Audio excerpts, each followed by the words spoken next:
Any second. There we go. Okay, sweet. All right, you guys ready for the Audacity countdown? Mm-hmm. Sure am. All right. 3, 2, 1, go. And we're rocking. Nice. Everyone good? Yep, so far. All right, here we go. Hello, everyone, and welcome to That Pixel Life. This is episode 32 for November 29th, 2018, and we're closing out the month of November by discussing Battlefield 5, Soulcalibur 6, a little bit of Darksiders 3, and more. So let's get started. My name is Josh Faulkner. Zach Anderson and Alaina Grimm are both out this week. Zach got buried with work during the holidays. He works in sales, so he gets hammered this time of the year. So this probably isn't going to be the last time this happens to him either before the end of the year. Just warn you guys. But hopefully he'll be back next week. And then Alaina is apparently celebrating her anniversary with her significant other today. So obviously we don't want to get in the way of relationships. So we let her go do her thing tonight and give her the day off. But we still have Shannon Moore here, of course. Hi, Shannon. Hey, how you doing? Good, I hope I fill that gap that Zach and Alaina both fill in this podcast. So yes, absolutely, sir, absolutely. And we got Mike Grimm back too. What's up, Mike? Hey, what's going on, guys? And I can confirm Alaina is with her significant other. I got pictures and photos of all that fun stuff. He's keeping tabs. So yeah. All right, sounds good. Well, yeah, we should have them both back next week. But thanks for filling in, Mike. Appreciate it, bud. Sure, no problem. All right, so if you want more from us, head over to thatpixellife.com, including all the links that you may be interested there, including how to follow us on Twitter, which is at thatpixellife. You get all our show updates there. You can subscribe to us on YouTube if you want to watch the unedited, unfiltered recording sessions of the show. You can get our Facebook group there as well, which you can chat about games with us every week if you want to join that. And then also you can subscribe to us on Patreon if you want to help fund the show, get some incentives for doing that as well. So that would be greatly appreciated. There's also links to every single podcast platform that we are on. So if your favorite is iTunes or Stitcher or Spotify, whatever it is, our links are there so you can find us very easily. So let's just jump right into it, guys. How was your Thanksgiving? No, it was it was chaotic to say the least. My mom, this is her favorite holiday, so she always goes. Yeah, dude, she loves it. She loves cooking. She loves having the family over. Like we're a very close family. Like all of my aunts and uncles, they live probably within like 5 miles of each other. Like so everybody, like when it's a holiday, can like just. We all meet at my mom and dad's house, and we have like turkey and pie, and everybody brings a side dish. So like you basically just wear your stretchy pants and just eat until you explode or go into a food coma. So nice. We had fun. It was good. Yeah, mine was It was all right. No, nothing major. It was just all right. You should have started, man. I started with like this huge, like, rise to the top, and then now should have went up instead of down, right? Yeah, right. I don't know, man. Yeah, just Thanksgiving dinner was on. The Christmas dinner I'm actually going to take care of this year. I think I'm going to cook everything and I'm going to set it all up because. I'm not going to go into reasons why, just in case someone or the wrong person listens to this podcast, but. We'll just say that it wasn't the greatest, but I mean, it could have been a lot worse. It could have been a lot worse. There's people that don't have a Thanksgiving dinner, so I can't bitch too much. But yeah, what about you, Mike? That was good. Quiet. Alaina came over the day after, and we did our stuff then. And my other daughter's living in Ohio now, so we did some FaceTiming and just kept it quiet, low key. Played some games. Enjoyed myself. Nice. Awesome. I forgot to ask you guys, since I wasn't here last week, what is your favorite like Thanksgiving go-to dish? Like, what's the one thing you look forward to for Thanksgiving? Mac and cheese. Really? I'm a green bean casserole guy. Oh, dude, no way. Really? Yeah, green bean casserole with the crunchies on the top and everything? With the crunchies, definitely. Okay. It doesn't have the crunchies. I'm with you on the crunchies, but the minute the crunchies run out, like I just throw that thing right in the trash. Well, that's why you pour more crunchies on top. Like the onions, like the crunchy onions or whatever. Yeah. I can't do that. If someone can make like an awesome plate of mac and cheese with like the breadcrumbs and the crap, like the baked kind, that's what does it for me, man. I wouldn't say none of that either. Yeah, nice. It's totally good. So what about Black Friday? Did anyone participate this year? Money bags over there went nuts. I went way too nuts. Oh my god, way too nuts. What'd you get? I got an HP Omen, which is a top of the line gaming computer, desktop. Sorry, it was funny. It was normally like $2,000. I got it for 1,500, and I'm not throwing numbers out so people can. It's more just about. I read a review where someone said they tried to put it together using the same parts, and it still cost about $1,580. So really, there was no incentive to me to build it. I might as well just get it as is and get the parts and whatnot. So that's why I did it. I'm getting lazy in my old age, so I got that. I got the PSVR at Kohl's along with another Xbox One X because I want one in my bedroom and my living room. Yeah, two. Yeah, I already have two PS4s. Now I'll have two of those. I already have an Xbox One S that I'm gonna. Well, Elena's getting something for Christmas. Let's just put it that way. Spoil it. Yeah, right. She is not going to listen. But I got those two big purchases, the PSVR and the Xbox One X at Kohl's because I spent I got them on sale for $650 between the two, but I got back $225 or something obscene. Yeah, $225 in Kohl's cash. So I gave that to the girlfriend and said, "Go do shopping for your family, and then you're done." So that was nice. Got them really cheap after. So bunch of games. I think I said Dragon Age last time I was on when I referenced you, Shannon, but it was Dragon Quest is what I got. I haven't played it yet, but I got Soulcalibur VI. I even got the Blob 2. I found that on Amazon. I love the Blob. I played the first one, and I don't know if you guys are even familiar with it, but it's like a kiddie platformer with a lot of colors. So I loved it on the Wii, I think is what I played it on. But I probably got 10 games. So there's more things, but I was going to save it for the end, but I got a job today, so I got my offer letter and everything. So I was kind of planning for it anyway, so that's why I went ahead and went full bore because I've been kind of living light for the last 3 months. But so that's kind of a big reason why I decided to. And there was a lot of good sales. I mean, they do it every year. Black Friday melds into Cyber Monday, and then Cyber Monday becomes a whole week. So. Yeah, they've always got stuff going on. So I did well or poorly depending on how you look at it. But I help keep the economy moving. Yeah, nice. What about you, Shannon? No, I stayed inside and I don't think I really bought anything that was specifically on a Black Friday sale. I mean, I looked at a bunch of things and I did some shopping for other family members that I got like Secret Santa gifts for and stuff like that. But nothing specifically for myself that really drew my attention. I was kind of bummed because I wanted to try to get out, but my wife was working and I had babysitting duty, so pretty much just kind of took care of the house and tried to get everything, tried to keep it all copacetic at that. Yeah, I would not want to take my kid out Black Friday shopping, a toddler, that's not going to happen. So luckily my wife came home and we kind of traded off. She did all of her shopping online. So she sat on the computer for probably 5 hours and did nothing but shopped online. And nice. I did go to Best Buy because I wanted to get Soulcalibur. Because I was really dumb. So what happened was I got into Best Buy's Black Friday early access deals since I'm what do you call it, an elite member. Yeah, I'm an elite member. So I ordered Deadpool 2 on Blu-ray because they only had it for $6. I'm like, okay, yeah, that's great price for that. I'll take that. And I should have ordered Soulcalibur 6 as well, but I thought it was going to take a long time to ship to me.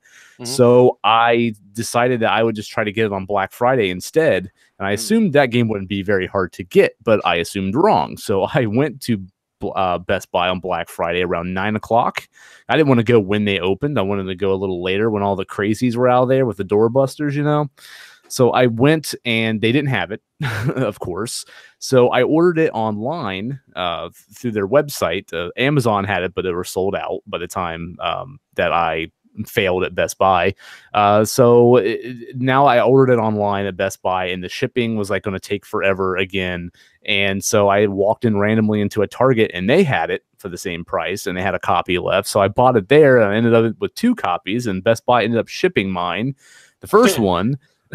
Yeah. So I ended up getting the Best Buy copy today and I just returned it to Target. Was it 35 everywhere? Yeah, it was 35 at both. And Amazon had it for 35 as well. Yeah, that's just luck of the draw because my girlfriend wrote me into going and hitting a Walmart and a Target and a few other things on Black Friday because I do everything online. There's, like you were talking about with doorbusters, I have no need for that stuff. But she got me to go and they couldn't give them away at Target. I think they were kind of hidden in the back. It was really weird the way they had it set up. was like a little mini kiosk, a cardboard kiosk that had like $25, $35, and it had like a row of stuff. It was hidden back behind clothes. It was in a weird spot. And there had to be 30 copies of Soulcalibur VI for $35 there. Yeah, I used to work for Target. I used to be a manager there. Yeah, so so on Black Friday, what they do is they have those big cardboard kiosks, and they put the games in there and like all the Blu-rays in those, and they put them in the clothing department. Yeah, because that way they can spread everything out. Because if they stuck everything in the electronics department, it'd be a clusterfuck. So they have to spread it out like that, but they have to do a good job of telling you where that shit is. They're supposed to give you a map, and they never do. They always do a terrible job of that. Usually the employees don't even know where the hell the shit is, so it's always a mess. So anyways, I ended up getting 2 copies of Soulcalibur, but I took one of them back today. I renewed my PlayStation Plus for $40. I got Celeste on the Switch, which we'll talk about that soon. I've been wanting that one. And then I ended up buying a laptop. So I went a little ham this year as well. And we'll talk about the laptop situation later. But yeah, so definitely did some Black Friday shopping this year. Also, did you guys see the Game Awards nominees? I did. I was looking at it a little bit, yeah. Yeah, so they announced today that they're apparently revealing 10 new games during the awards. Games that apparently we don't know about. Oh, okay. As far as I understand from what I've read. And they're supposed to have some reveals of some stuff we are aware of, but like new trailers and whatnot too. So I don't know what those 10 games are. We'll find out next week, but that's pretty cool that we're going to find out about 10 new games. But is there anything on the list that stood out to you guys? Like, because I think it's very odd that they didn't nominate the Tetris Effect for any sound or music awards. Because that was dumb to me, because that's one of the best soundtracks this year easily. Well, I don't know. I have go ahead. I just meant the game came out kind of late, right? I mean, are there games that came out as late as that were on the list? Red Dead. Yeah. Oh, okay. All right, go ahead then, Shannon. Sorry, I wanted to confirm that. Yeah, there was another one too that came out in November that was on there as well. Yeah, so I don't know. That's the one thing I don't understand. It's the game. It's the Game Awards, and it's like the best game of the year, and you have Red Dead Redemption 2 in there. It's like the game's only been out for like 2 months. I mean, you can't.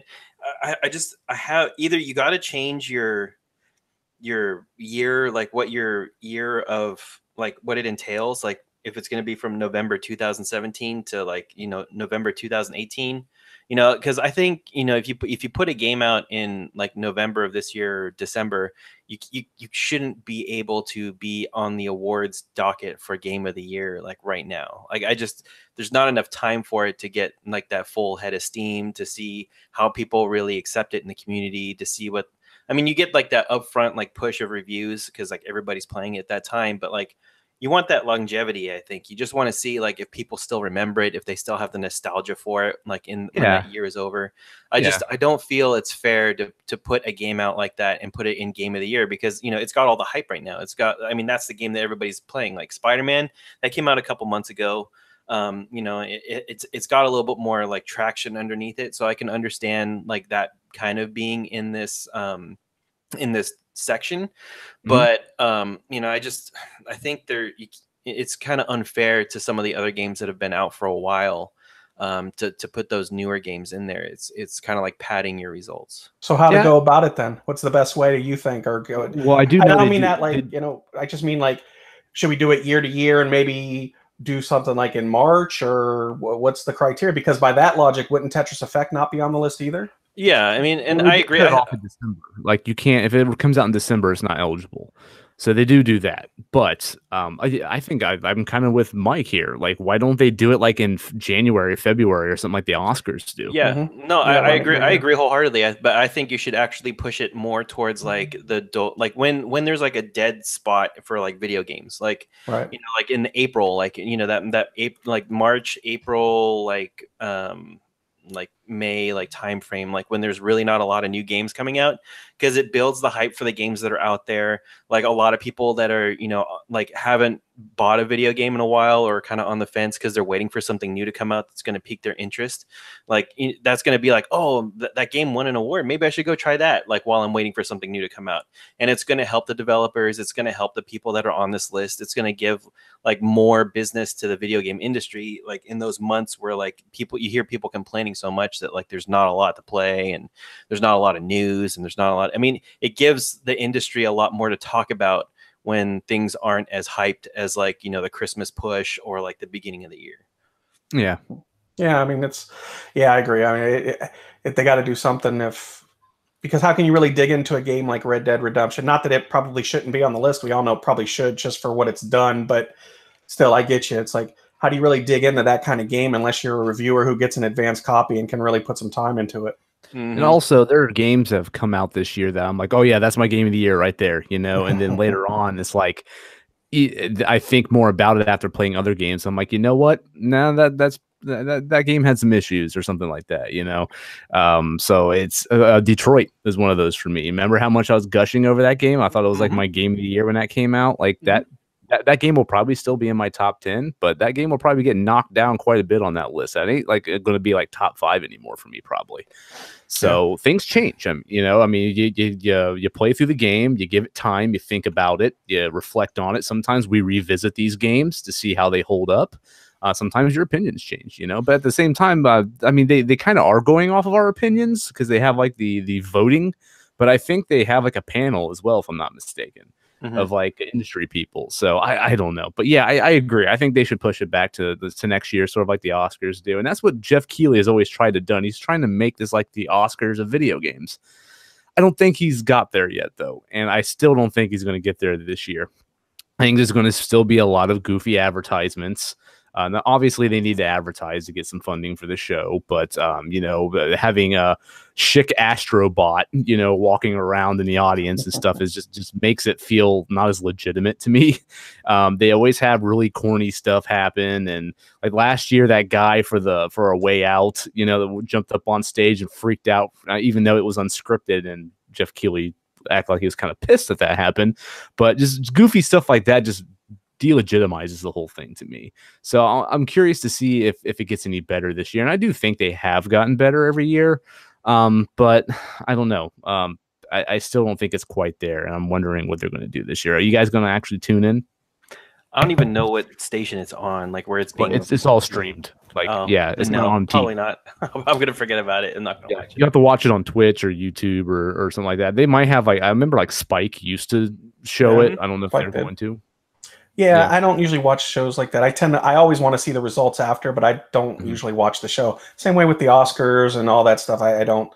The shows kind of bore me. It's a lot of, you know, and I get why it would be pat each other on the back. That's what it's for. But I'm not. That's not really.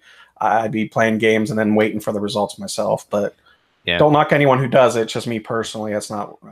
I'll watch for the reveals. You know, I just want to see. Okay. No, absolutely. That's the other thing is like there's 30 categories in this award ceremony. So it's like, and you know what they need to get rid of? That trending gamer one.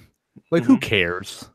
Like the one like the YouTubers and streamers and crap that they throw up there, like that ninja guy. You know, that's never going to go away now, though. I mean, it's just that's taken over esports, influencers. That's the future of gaming. As much as, and I'm old, so for me, it's just like, what the hell, man? But I don't see that going anywhere. They'll probably add crazier categories with each passing year. Yeah, but they don't do that. The Oscars, you know, like who's the best YouTuber that reviews movies, you know? Yeah, but the Oscars added like 5 movies. That was kind of their version. They made 10. You know, why open it up to 10? And everyone has a preference. I don't really care, but I'm just using that as an example. They opened up for 10 best movie Oscars when it used to be 5 forever. So they're always, or not always, but they're messing with it, trying to make changes to get more viewers. And you know what it's about. It's about making, getting viewership. Yeah. No, I get it. I just think it's a weird category to have. I agree. You should be celebrating the games, not the gamers. But, you know, who am I? Whatever. So yeah, that's next week, December 6th, I believe, which is a Thursday. So we'll talk more about that after it happens. I'm sure we'll give our impressions of that, and we'll probably be talking about the reveals as well. So tune in for that. We're going to skip our industry buzz section this week because there's really not a whole lot going out right now, or not going out, but just nothing happening really. I mean, it's kind of a slow period in terms of news and stuff like that.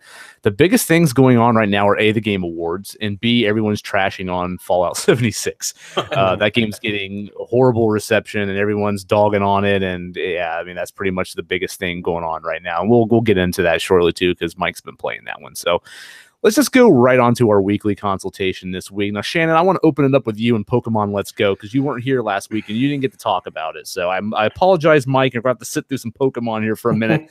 But yeah, Shannon, how are you feeling about it, man? Let us know. I'm liking it. I like it a lot. But I was kind of disappointed at the size of the game. Like, I kind of, when I first looked at that map, and I only saw like, a handful of actual cities that you could go to.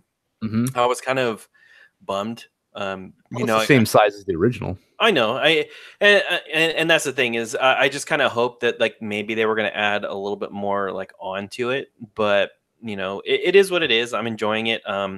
I think the Pokemon Go like integration, like the app integration to the game is fun, but I think it should have been pushed a little bit further into the beginning of the game to make it a little bit more inclusive. I feel I haven't even used it yet. Like I don't even know how to sync it. Like I tried to sync it to my phone once and it like kept failing. Kept saying I couldn't find my account or something. Yeah, so like I ran into that problem last night, and then I followed there's an actual like step-by-step walkthrough on how to get them to sync up like pretty seamlessly. Yeah. So basically once you have it synced up to your phone, once it knows that you have it like the switch. Once you hit that switch button on your phone and it shows a little icon in your when you go into the Pokemon screen, it shows the little switch icon in the corner. Yeah. If you click on that, then it goes into a different menu where you click on the ones that you want to send over to your to the game. So you have to be at Fuchsia City at the Pokemon Go complex talking to the guy, and you have to say, okay, now I want to send stuff over. And then once you have all those selected, it'll transfer them over to your park. Does it retain levels? Well, that's the other thing is it says specifically on the it gives you a warning screen before you start transferring Pokemon over, and it says that the power levels from your Pokemon Go mobile app might not transfer over. They're going to make them the equivalent of what the game's version is, because I noticed that a lot of the Pokemon that you get in the game are or in the Switch version are a lot lower powered. Like they start at like 100, 200 CP, whereas like a lot of the ones that you get in this game, you can get like a 1500 CP like Pokemon like right out the gate, just as long as you have the right Pokeball to catch them. If you transfer somebody over that's like a 1500 CP, they might get stepped down to like 700 or 750. So it kind of just depends on what the game thinks that they should be at when you transfer them over, and then it'll give them an appropriate score. So that's kind of a bummer, because like but I can understand. So like people aren't OP when like you go to battle other people. Yeah. But that's what I was kind of hoping for. Like you could transfer your Pokemon from Go over, and then like you have a bunch of really high powered ones. You can just breeze through the rest of the game. Yeah, maybe that's why they did it, because it's like probably like 3/4 of the way through the game before you can actually start doing that. So you're just kind of like, eh. But and the other thing that sucks is once you get them into your park, you then have to catch them again. So like they're in like they're not going to run away from you. They're going to stay in this little stable that you've put them in, but you still have to throw a Pokeball at them to catch them and then transfer them over into your actual like Pokédex inside the game. Oh, okay. So they just don't put them in your party right then and there. Then no, you still have to catch them inside the game, but they make it easier for you to snatch them. So that was kind of a bummer. And then once they're in your game, you can't transfer them back to your Pokemon Go app. So like you need to make sure that if you transfer them to your game, that you don't want them back in your app. Because once they're over, you're donezo. So so that was kind of a bummer. The Pokeball itself, the peripheral, I like, but I don't like the fact that it's only got 2 buttons. Like, it makes kind of navigating some of the menus a little bit cumbersome. It does. Yep. And so that's was the biggest kind of complaint I've heard about it. And then I have tried walking around with the Pokeball to see if it like helps me in any significant way, shape, or form, but it's not really too beneficial to me. I don't want to get it smashed at work, like so. Alaina claims it is, but I don't really play much Pokemon Go, so I couldn't tell you. Yeah, I like I said, I mean, maybe it's just because I don't want it to get smashed on an elevator or anything like that. But, yeah, I don't blame you. I'm not going to bring it around my job, but trying to think if there's anything else that really sticks out with the game. How far are you? I just got to Fuchsia City, which is all the way towards like the bottom of the map, and I have like 5 badges. So I think I'm 3 badges away from like completing all the gyms. Yeah. I'm heading towards my 5th one now.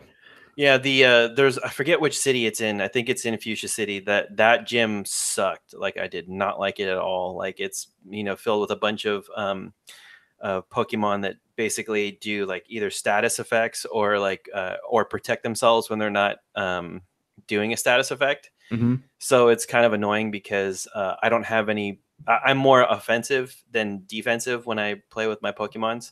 Yeah, so, same here. So that was kind of a frustrating gym to go to because I was burning through potions and burning through like ethers and. What was Fuchsia City the one where it's all plant based? No, this Fuchsia City is all it's all poison based. It's kind of like they'll poison you and then they'll just cast protect and then they'll poison you and cast protect. Yeah, great. So so that one was kind of frustrating, but other than that, I'm enjoying it. I'm having a good time. It's the game I want to play when I have a stressful day and I just want to relax. So yeah, I played a lot of work like when I have downtime. So. It's good. Yeah, I'm about 10 hours into it, I think. So I'm about halfway through the game, I would say. So I could probably get a good 20 hours of it easy. So I mean, that's for a game that they simplified. That's pretty good, if you ask me. Yeah, and it's funny because the difficulty ramps up quite a bit, like on the Pokemon Road going to Fuchsia City. Like there's a couple ace trainers over there that just caught me by surprise. And to the people who said that the game is overall is fairly easy, like I understand in the beginning it is, but like once you get towards that end portion of the game, there are a couple battles in there that really kind of throw you for a loop. Mm-hmm. Yeah, totally. Yeah, I haven't thought it was too easy. I mean, I definitely win most of the battles that I fight in, but I've lost a few, so it definitely happens. But yeah, I'm glad you're enjoying the game, man. Have you played a lot of old Pokemon games? Is this like your first real Pokemon one? Well, no. I played like Sapphire. And I went a pretty healthy way through that. But yeah, I mean, as far as like Pokemon games go, I haven't really gotten the itch to play them because every time they come out, there's always something else I would rather be playing. Yeah. And I don't think the platforms that they were on kind of lent themselves to the type of game that I wanted. This one's a lot more polished. I like the animations. I like the the sound effects. I like the graphics. I like the gameplay. So I'm more inclined to stick with this one than I was with any other game that was on like the 3DS or anything like that. Okay, sweet, awesome. So I've been playing Battlefield 5, and I got the PC version. And this game is very hard to have an opinion on. Is anyone else playing this? Not yet. I haven't yet either. Okay, gotcha. So this game is already $30 at Target right now. By the way. Wow, really? Yeah, it's pretty crazy. So I started playing the game, and the first thing that I noticed is that this game is very similar to Battlefield 1. Very, very, very similar to Battlefield 1. The campaign, the single player campaign, the war stories are pretty much the exact same as in Battlefield 1, just different stories in a different war. It's the same setup. I mean, some of them have some really cool, interesting stories, but the gameplay really isn't all that great or varied. It's just kind of, clear out the enemies and go. I played through all of them in Battlefield 1, and after I saw that this was kind of the same thing, I just kind of gave up on it because that's not something I'm looking for. I didn't really find them that enjoyable. So if you liked war stories in Battlefield 1, you will like the war stories here. I didn't really care for them, so yeah, I moved on. The multiplayer is interesting because one of the aspects of Battlefield that has always bothered me is how no one seems to want to work together in these games. These games are designed for you to work as a team, and people always just run off and play Rambo. And that always drives me nuts because this is supposed to be a war. Everyone's supposed to be sticking together and working together to overcome these, different objectives and stuff that you have. And no one does that. This game does a better job at giving you incentives to do that. So not only is there a medic class here, but the medics aren't the only ones that can heal people and revive them. You can actually do that with anyone now. So that gives you more of an incentive to stick around other players, regardless if they're a medic or not, because they can help you if you get killed. So if a teammate's nearby, when you get shot and killed, you're laying on the ground. You sort of have like a bleed out phase, and you're laying there like, oh, I'm fucking dying here, and it's kind of crazy. And there's blood all over your hands. It looks crazy. And you can hold down a button to slow down the bleed out time to like yell out to your teammates that are nearby to come help you.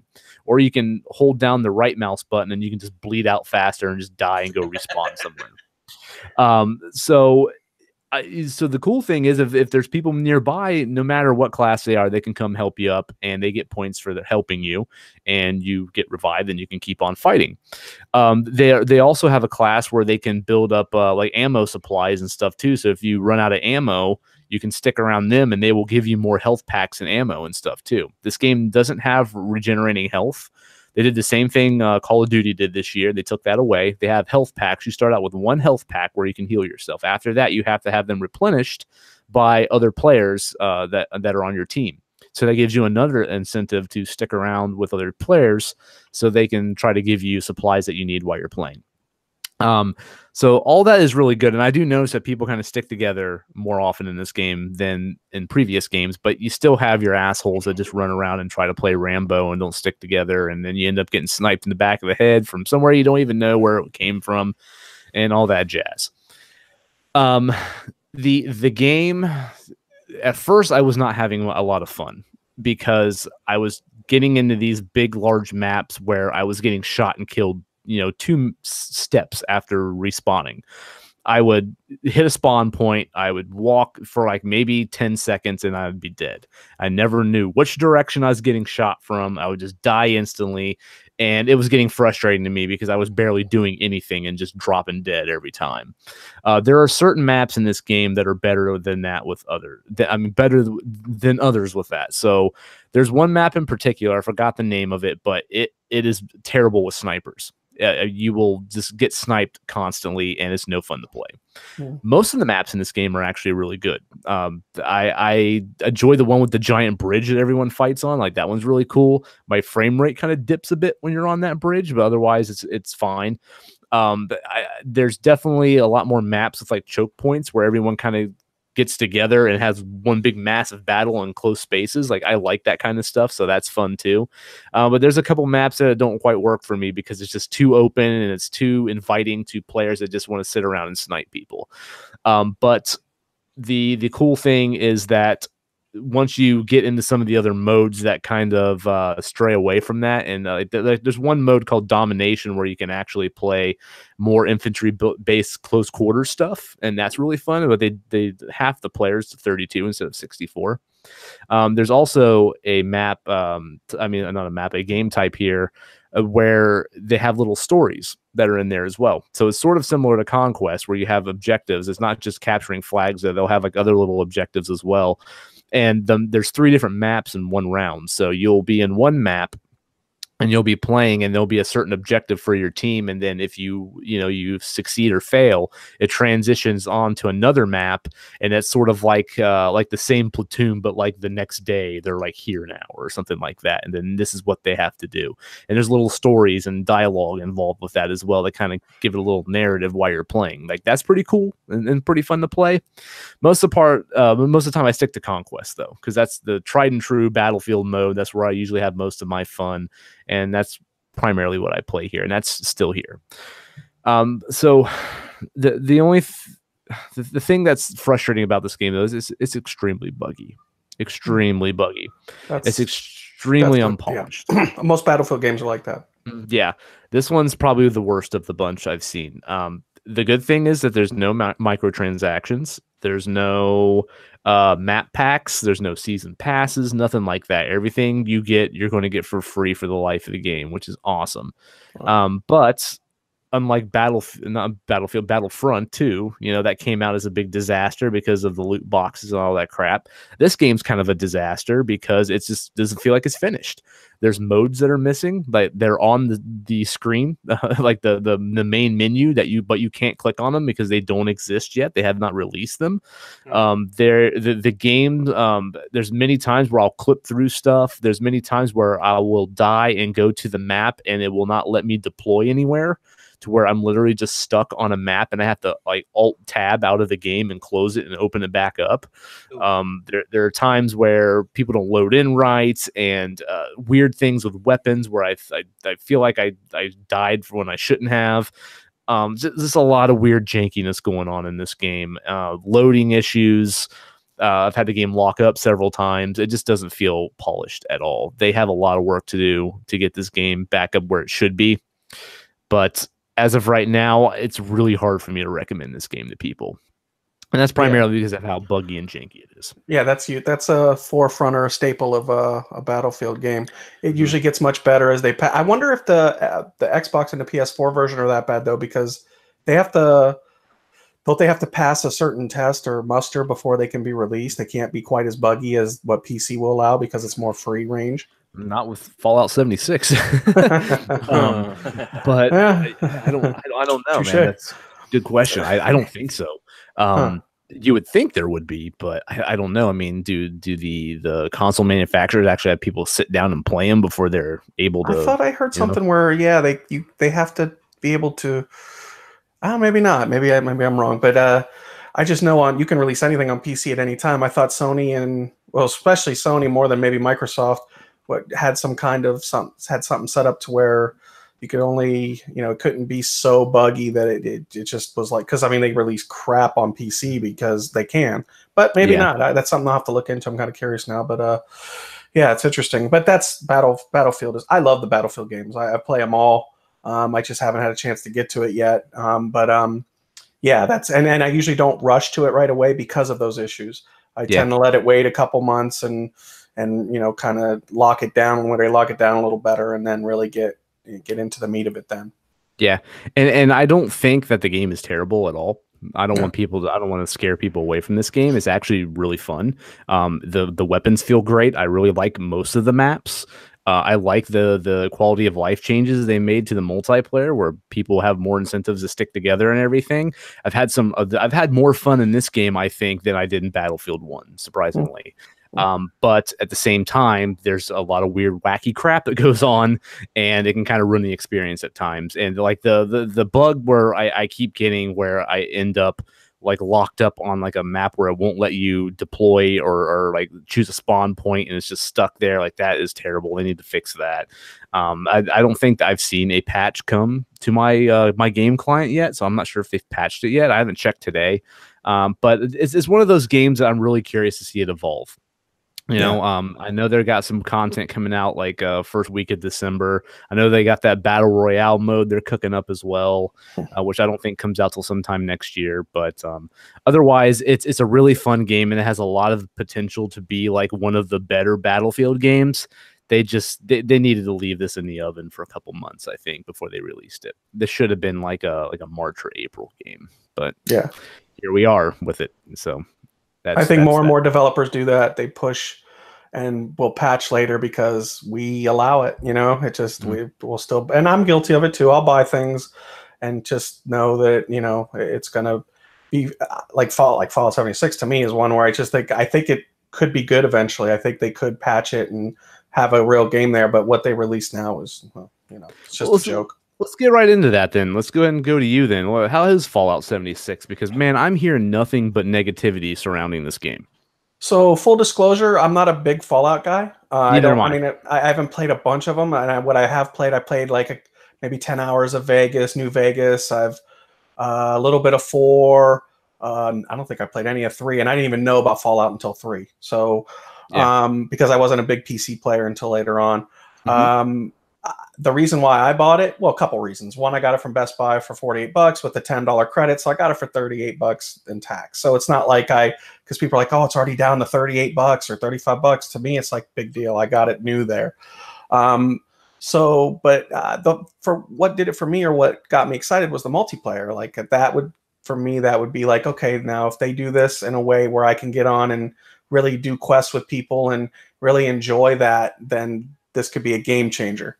I heard about the beta. I didn't play it. I knew I was buying it anyway. But I heard the beta was pretty bad. So you know, it's the graphics are okay. They're nothing great. I don't think the game was ever really known as especially like the character animations were never that great anyway. So more of the same. The land is pretty sparse. Which isn't a bad thing. It's a Fallout. It makes sense, but I don't know. I think 4 looked better. What I saw of 4 looked better to me. The way the multiplayer set up right now is I don't know if they could do this, but I know other games have where you just kind of drop in and fall out, so to speak. No pun intended, but it's more. This is more of there's like 20 people or 20 to 25 people, and that's it. It's not real. The online like isn't massively multiplayer or anything. Yeah, it's not really. Yeah, exactly. More Destiny. Yeah.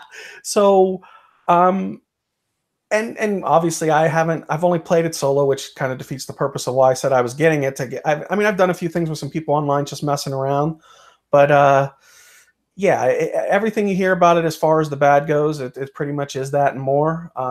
I'm still holding out. I think there can be a good game there.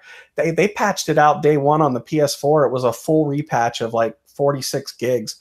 It just completely changed everything from day one. Well, I don't mean changed everything, but it took back everything that started. It basically redid. I mean, it was insane. Wow. I think there can be a good game in there now, because will they put the work in now that it's been just a massive disappointment, and I don't think they're really selling a whole lot. I don't know, and I doubt it. What I will tell people that are playing it and starting it, what you really should know as far as the game goes is stick to the main missions for the first couple hours. I've put like maybe 4 hours in, because you need to level up. I was running into things that were level 5 while I was still a level 2, and I just had to run. Not that I'm sure that's part of the game, but from what I read, because I went and looked it up after, it was just like stick to the main quests, get level up as quickly as possible so that you can, and you have to collect everything. I mean, you have to collect everything so that you can go to the bench and work it down. And, I'm sitting here picking flowers and it's just, it's not that enticing. The world definitely hasn't drawn me in, and there are very few people I know that it has. What I will say though, is there is groups of people that if you're playing with friends now, not just randoms, they're having fun with it, even as is, because you're still having that online component because I remember playing games that weren't necessarily all that great, but I was playing with friends, whether it be LAN or online, and just we had a blast with it because of that. Being able to do things together made it more fun. So there are pockets of people that or actually just friends I know and people that have been playing it online that they enjoy it, warts and all. So if you're going to play with friends, like real friends, not just random people, I think you can have fun with this game. It's already down to $35. I'm not saying to go. I'm not recommending it at all. I'm just saying that if you have 4 to 5 people that are playing it and you know that you could spend time with them and enjoy it, you could probably get your $35 out of it.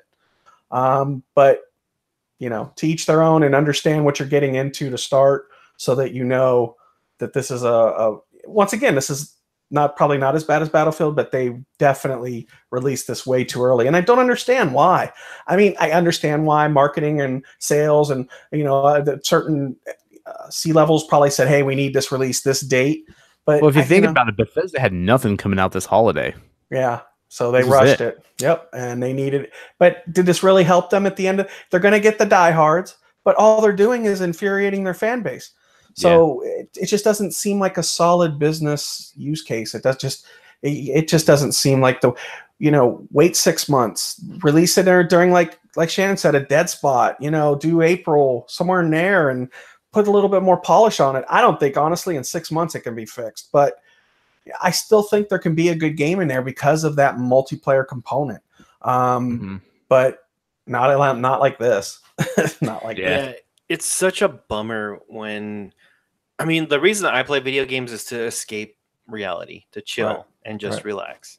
And the minute I hear you have to worry about your food and your water and all that other stuff, immediately I'm just turned off, because I don't want to worry about that. I want to go out and I want to shoot stuff in an irradiated wasteland, and I want to nuke stuff, and I want to find some cool weapons, and I just want to go around and have fun. Stuff like I don't do, it's just it's such a far departure from the things that made me want to play a Fallout game. Like Fallout 4 was probably the first Fallout I played to completion and enjoyed.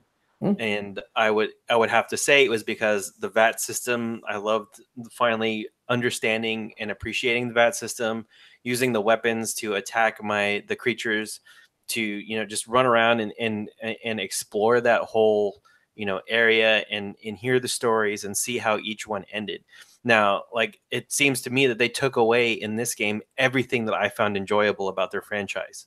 So, I mean, it's kind of off-putting to me. Like, I was hyped when I heard about it at E3, and the minute that game hit, I was just so depressed. Well, yeah, because you're probably thinking Fallout 4 online. So imagine all the fun you had in Fallout 4. Now add a group of buddies to play with, or even randoms if it's that good and you can enjoy it. So yeah, I get you. I hear you. Yeah, I'm with Mike. I'm not a big Fallout fan. I played 3 and really enjoyed it. I played that one through completion. I played a big chunk of New Vegas, but I never finished it.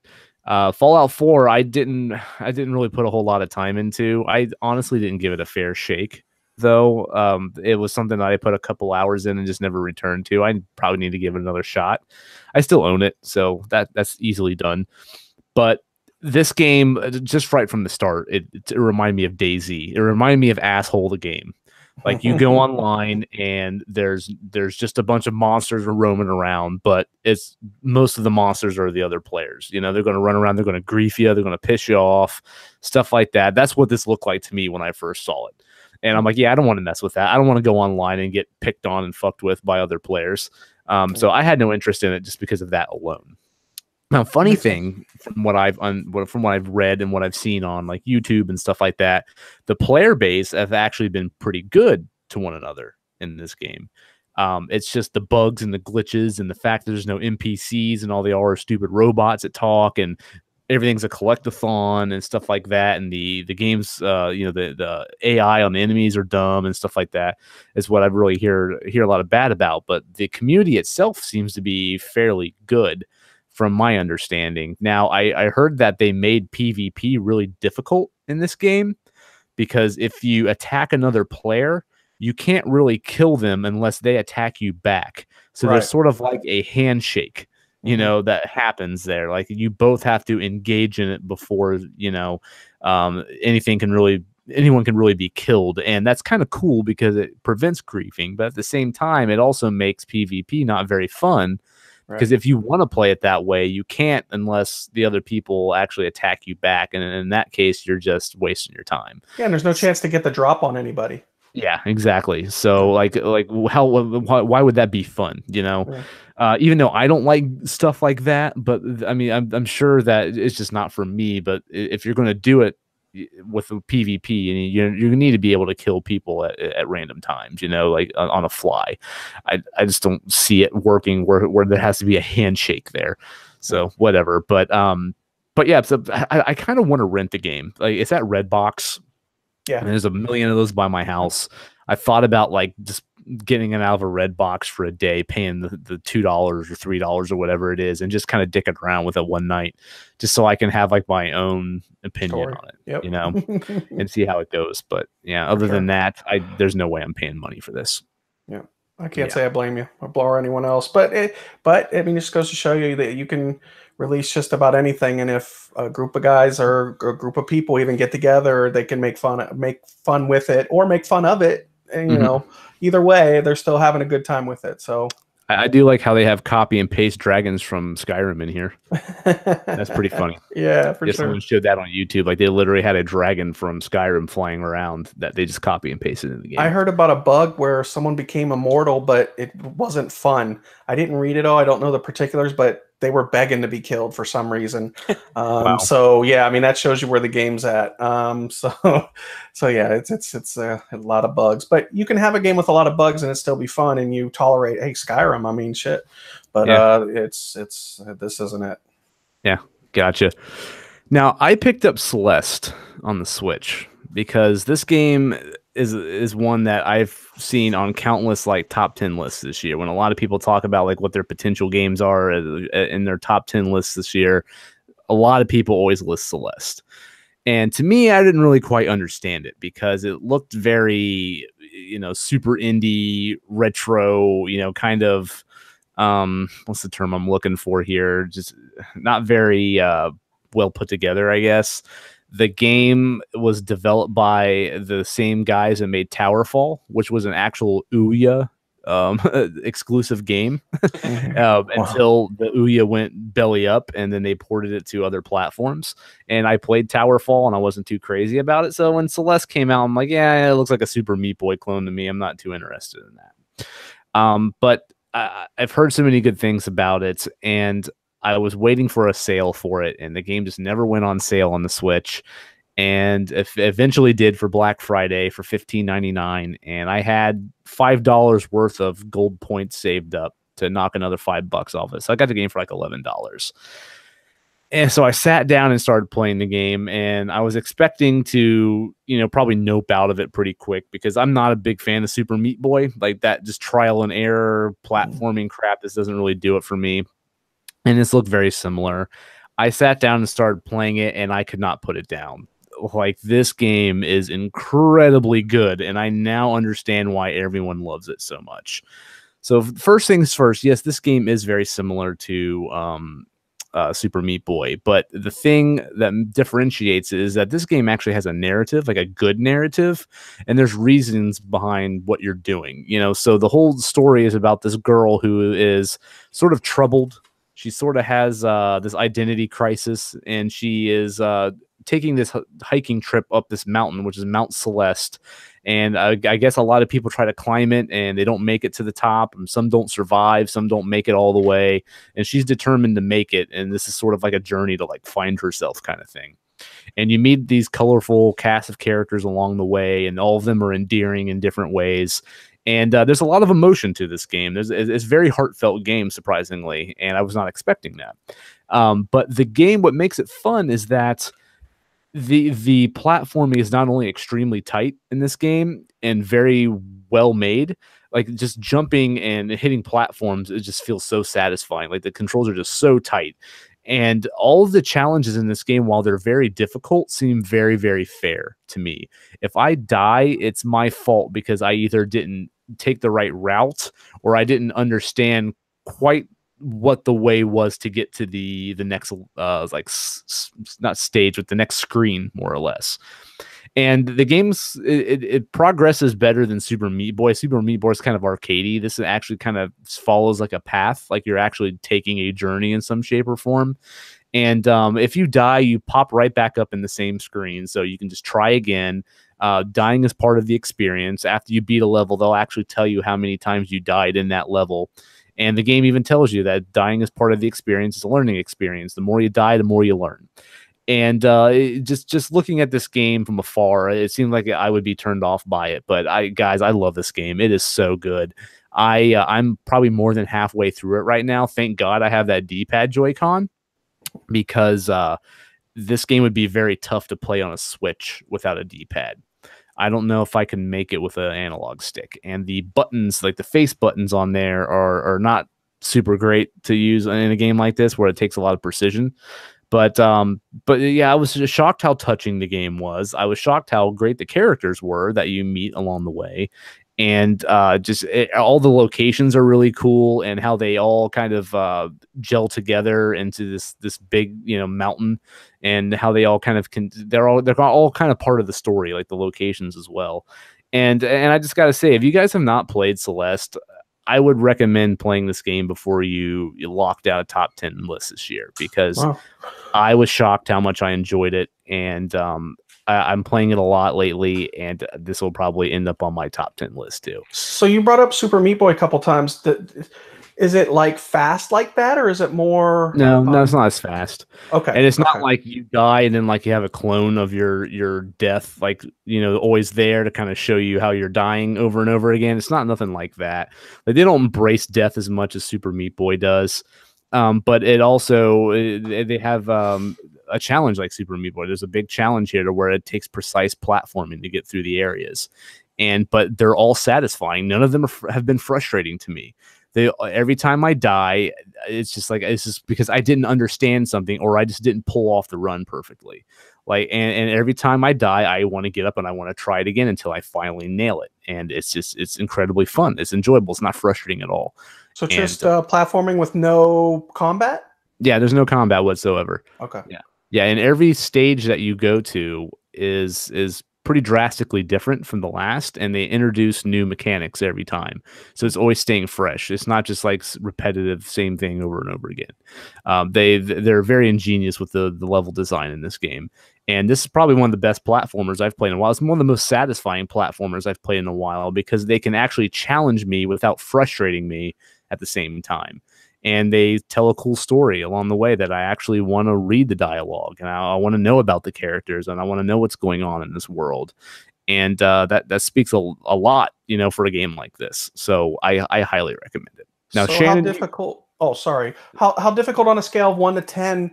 So, because when you said something earlier about it's difficult but fair, I thought of Cuphead, because Cuphead is like, so I die a lot in Cuphead and I get angry, but I don't get angry at the game. I get angry at me for not being good enough. Yeah, the game's fair, but I'm just not good enough.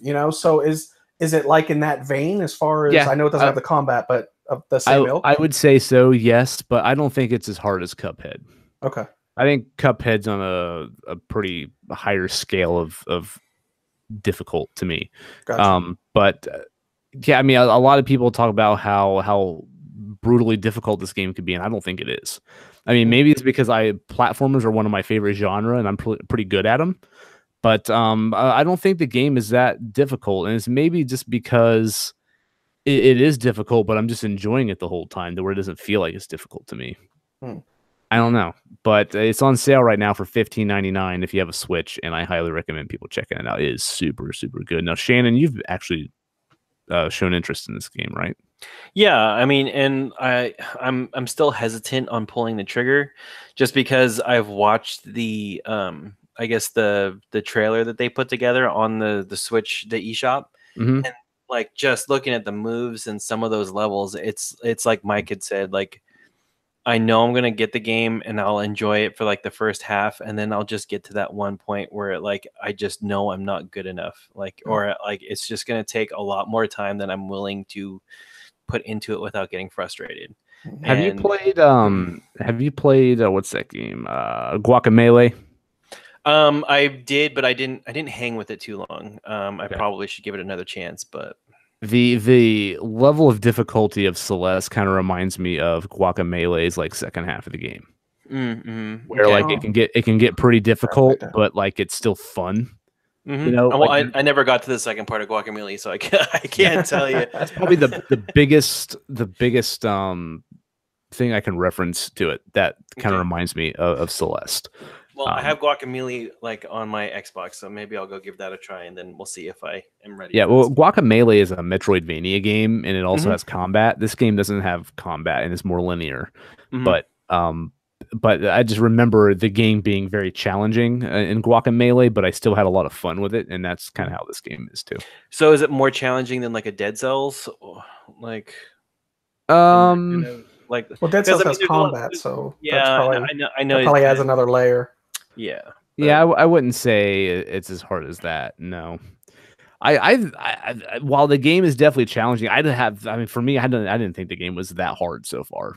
And I'm pretty far into it. But I'm also pretty good at platformers. So see, that's a huge distinction, because I thought I was good at 2D shooters until I got a hold of Cuphead, and then I got a quarter of the way through Cuphead, and I'm like, wow, I really like this game, but I don't think I'm ever going to play it again. Yeah, understandable. Just because I can't, and it's not a knock on the game. Game's great. Just sometimes the level is just too much, so I can't really can't get there. Yeah, I never finished Cuphead either, so I don't blame you. Yeah, I like that game a lot too, but yeah, I couldn't finish it. I got really far in it, though. Yeah, I got really far, but I never finished it. I forgot where I stopped. But all right, let's talk some Soulcalibur VI. Mike, have you played this yet?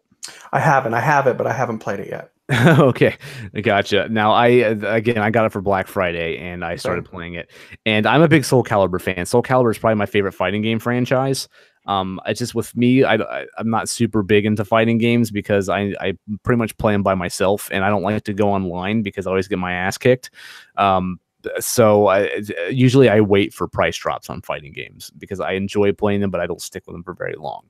Soulcalibur, the first two Soulcalibur games, I put a lot of time into. Even the single player stuff, I put a lot of time into both of those. And I've played every single game in this series, but I haven't really got super deep into one.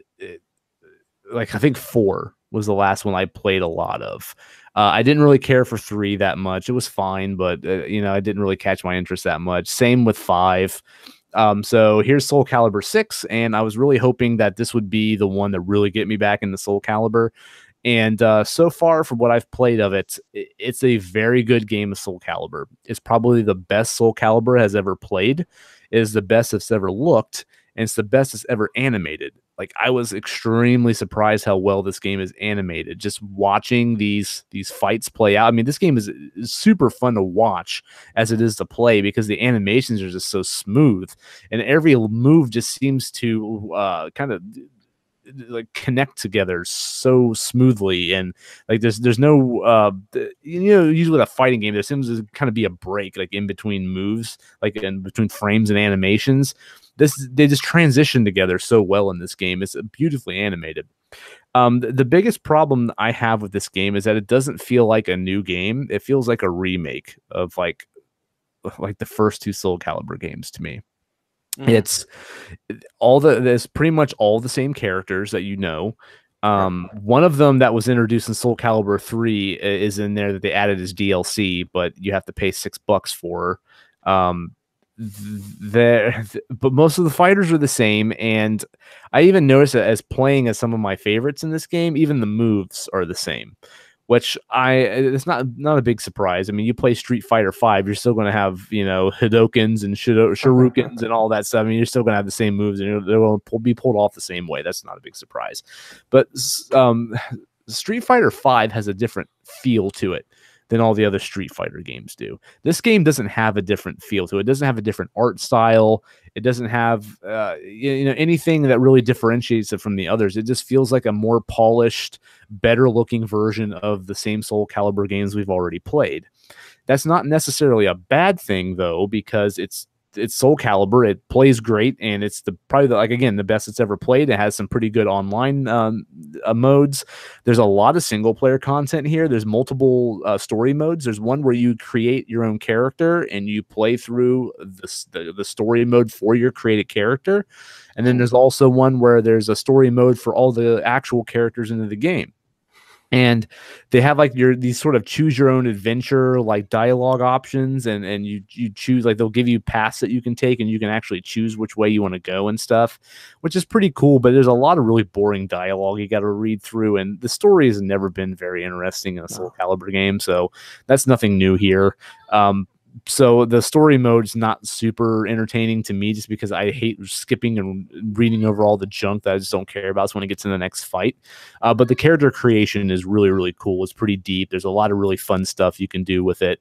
But otherwise, even though I love Soulcalibur and I'm really enjoying this game, and pulling out my favorite character Talum and fighting with her for the first time, and these like super high detailed environments and stuff, and seeing her animate better and stuff like that was really satisfying, and it's really fun to play. But at the same time, this just doesn't feel like anything new to me. It just feels like a remaster or a remake or something like that, and it felt like I was playing a game I've already played before. But Geralt. What? Oh, yeah, I haven't played as him yet, actually, funny enough. Oh, well, come on now. Every time he's in the game, obviously. And now I think like every other Soulcalibur game has had a guest character. 2 did it, 4 did it, and now 6 did it. And Geralt from The Witcher's in this one. Geralt, however you say it. There you go. I have not played as him yet, because as soon as I popped in the game, I just want to start playing with all my favorite characters from all the older Soulcalibur games. Yeah. So I need to go back and play around with him. But otherwise, everything else feels very, very similar to every other Soulcalibur game I played. And I think that fact alone kind of makes the game feel a little disappointing to me. Well, what would you like to have seen? I mean, it's kind of hard to put you on the spot like that, but can you come up with something of what you like? Because I think the create a character and play through is like a nice addition. Or what else would you be looking for? Games though, that was in 5 and it was in 3 as well. Huh, I don't remember. I mean, I'm sure I do.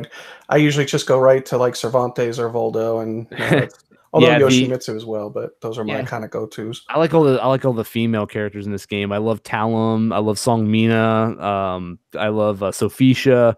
Like all those characters are the ones I like the most. I like all the female characters, but yeah, they introduced the create a character mode in Soulcalibur 3. So that's not anything new. But it's definitely more detailed here. For this sure. one you can add dongs to your character. Yeah, you can have a big set of balls on there if you want. Big lizard balls. But it's yeah, man, it just feels, I mean, and I don't really know what they, like I said, Street Fighter, is all the same characters mostly and all the same moves, and they're all pulled off the same way, but they always have different aesthetics and different feels that make them it's really hard to explain. I don't really know what Street Fighter V does so much to make it feel so much different than all the other Street Fighter games, but they do. They pull that off. This game doesn't. I mean, it's the same art style. It's the same characters. I mean, it's the same animations, even though they're more animated. There's more frames to them. Even the stages feel very similar, even though they're not the same stages from other Soulcalibur games, but they feel very similar to me. And it's hard to shake that feeling that I've just played this already. But if I'm going to sit down, if I get the itch to play a Soulcalibur game, I'm going to sit down and play this one because it's more refined and it plays better and it looks better, and I still get the same experience I get from the ones that I'm nostalgic about. So this game will stay in my library for that reason. But at the same time, I still feel a little disappointed by it. Huh. That's kind of a tough one for. I mean, yeah. Well, you explained the Street Fighter V analogy, so I guess I get it. But that's kind of a byproduct of when you fight. It's almost like a sporting game where they add little tweaks here and there, but it's really not much different than the previous iteration. So I guess they did add stuff to the fighting system. I mean, they do have these meters now to where you fill them up and you can hit like the right, you can hit the R2 button on PS. I'm playing on PS4, and you can unleash these crazy special attacks if you get your opponent caught in it. They're like super flourishy and really cool looking. I don't remember those being in any of the other Soulcalibur games. So they do add stuff like that. A lot of refinements to the game as well, but it still feels way too similar to me. So no new characters at all outside of have you tried the new characters I haven't tried Geralt. I mean, he's the only one that I recall that's in there. I mean, now given I've played maybe 2 hours of the game, and most of that was in story modes and playing with create a character and playing a couple rounds online. But yeah, I mean, most of the characters look the same. How's the online? Was it smooth? Yeah, no lag from what I've noticed. Netcode was pretty good. They have a public mode, which you go into lobbies with people, and they stick you in a lobby with like 6 people, I think, and you just take turns fighting each other, which is what I like to play. I think that's fun. And they have the ranking stuff too. If you want to climb the leaderboards and the rankings, you can do that also. You can also play with friends and stuff like that. So it's definitely nothing out of the ordinary. Which is more refined then, just a more refined 5, and so to speak. But at the same time, it's hard to top like an online fighting game for me, because still the best online fighting game I've ever played was Dead or Alive 4. I loved that was on the Xbox 360. Like the way they set up lobbies and the way you play together, and you had avatars and all this crazy stuff. Like it was so addictive to play that game online because they went above and beyond just matching people together and having them fight and having everyone else who's not playing watch each other. Right. They added more flourish to it, and I still haven't played a fighting game online that has given me that much enjoyment than Dead or Alive 4. I think in Dead or Alive 4, then you get Winner, right? Then I remember playing with Deadscreen and Hobo Joe, and I used to play those guys too. Yeah. Probably played with you then, and just sit there and you get Winner. Yeah, that was set up really well. Now I remember it. And it had like little chibi avatars, like on like the little world where they're walking around and stuff. Like it was super cool. And I just haven't seen a fighting game now. Dragon Ball Fighter Z came close. I mean, they have some cool stuff like that in their online system. I just didn't enjoy playing that game competitively as much as something like a Namco fighter, because that game's brutal to play online. Dragon Ball Fighter Z. Like, I would imagine, because those people are so good. Yeah, they're insane. You got to play with friends who are comparable to you, and or even it's easier if they're friends that much better than you, because they might at least not rub it in after they kick your ass. Yeah, and I'm better at 3D fighting games. Like I've always preferred stuff like Tekken and Soulcalibur and same like that. So this Dead or Alive, I'm really looking forward to Dead or Alive 6 because I skipped 5. I never even touched 5. So I think I'm ready for a new Dead or Alive. So I'll probably hop on 6 when that comes out. But well, hopefully they have a Dead or Alive 6 volleyball edition because I gotta have that. Yeah. Hopefully those material, right? Yeah. Hopefully those boob physics are like Oh, it'll look great on my OLED. Yes, please. Yes. Yeah, 82 inches of boob.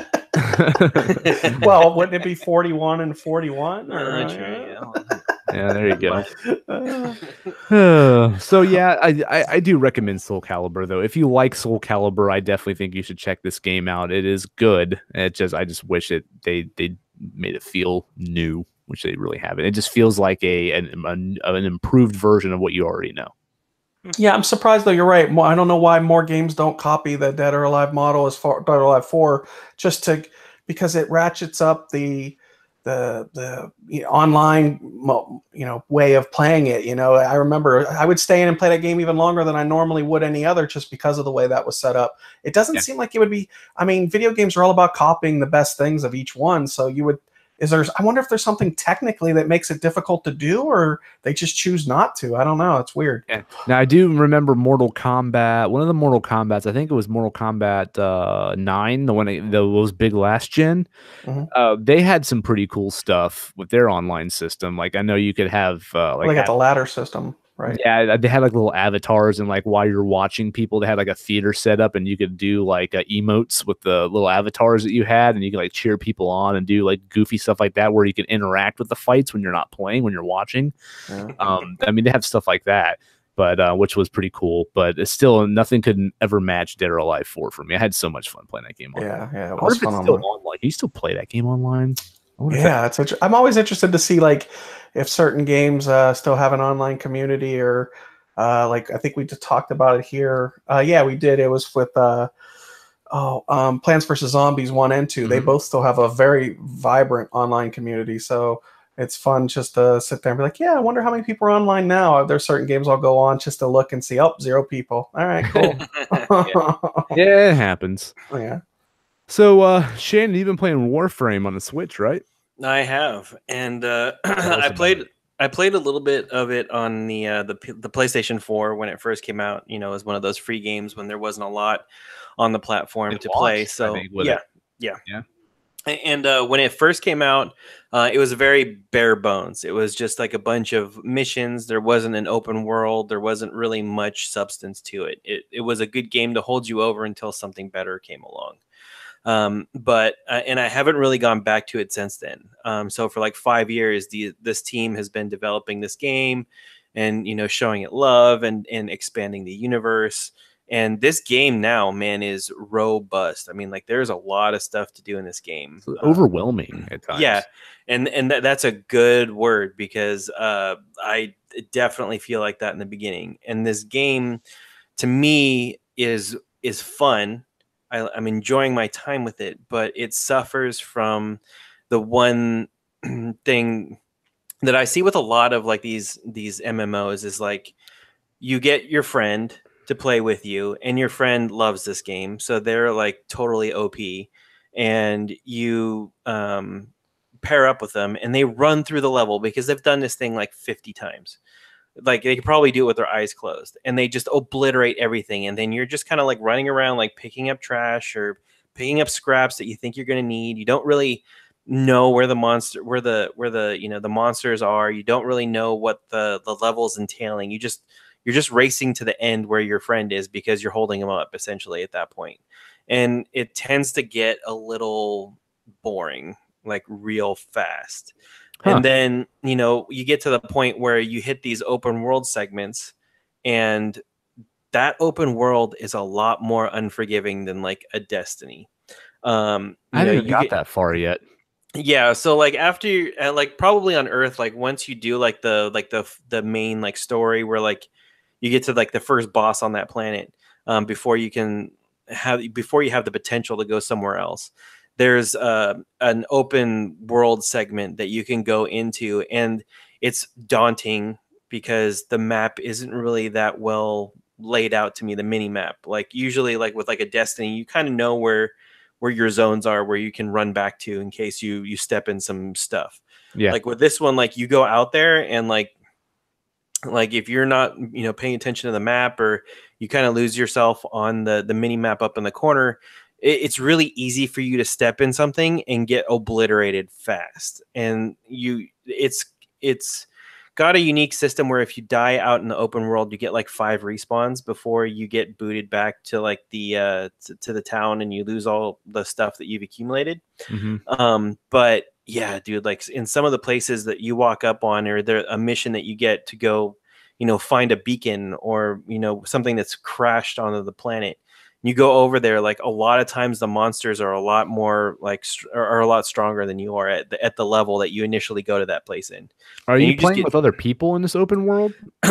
You can play with other people in the world. I haven't. So I don't know. Like Destiny, where they just populate random players in there. Yeah, I don't know. Like, I mean, that's the other thing is like, I don't know if like it's just that like maybe the times I'm playing where there's just low volumes of people that are on, or if it's like a server thing. But like I was running around and I didn't run into anybody, so I don't know if it's just like if it's just your party specific goes into the goes into that open world by itself, and you're just the only people there. But yeah, I've only really put like maybe like 4 or 5 hours into it just because I get frustrated really fast. Either it's because my friends are running through things too fast and I'm not contributing or feeling like I'm of worth to the group, or I go out solo and I just get obliterated, and I realize that I just need to sit back and let my more powerful friends take care of things. So I want to stick with this game. I like it. I'm having fun with it when I'm doing the missions that are kind of like just point A to point B and you have a clear objective. But there's a lot of stuff there that I still have to learn. Like my buddy who really likes this game, he is like, oh, we have to go get you this mining tool, and we got to get you this fishing rod, and we got to get you this gear, and we got to get you this. And I'm just like, oh my God, like calm down. Like there was none of this in the game when I played it like 4.5 years ago. Yeah. Like it's going to take some time to get used to. So yeah, I played a little bit of it on the Switch, and the game's very blurry looking on the Switch. Yeah, I was going to ask, how's it run? Yeah, did you play it in handheld, or were you playing it on like I was playing in docked? handheld. Okay, because docked is a little better. Okay. Yeah, it looked pretty blurry to me. Now, given, I mean, they got this whole game running on the Switch, so I'm not going to bitch about that. It was definitely some technical Marvel mastery going on here, to get them for them to get the run. And the Panic Button developer who did this is the same guys who ported Doom in Wolfenstein 2 to the Switch, and those guys, man, they can pull off some pretty incredible stuff on the Switch. So the fact that this game's even on the Switch and running is pretty miraculous. But it definitely does look muddy and a bit blurry from what I've played, but I haven't docked it yet, so I don't know. I had the same problem with Pokemon Go though. I think Pokemon Go definitely looks a bit blurry in the frame rate tanks. Oh yeah, for sure. When you're playing in portable mode, but in docked, I don't have that problem. It's very clean looking, and it doesn't drop frames at all from what I've noticed. So yeah, I mean, it's just part of the deal when you undock it. It's using less power, so they gotta cut some corners. But it played pretty good. The controls are a little hard to get used to. It's definitely very very erratic feeling with the aiming at first. You have to kind of tweak it. It's definitely not as easy to play as it was when I was playing it on PC with the controls, but it's fine. It works. The aiming isn't as smooth as I would like, but frame rate's okay. I haven't seen it tank too bad. It definitely sticks pretty close to 30.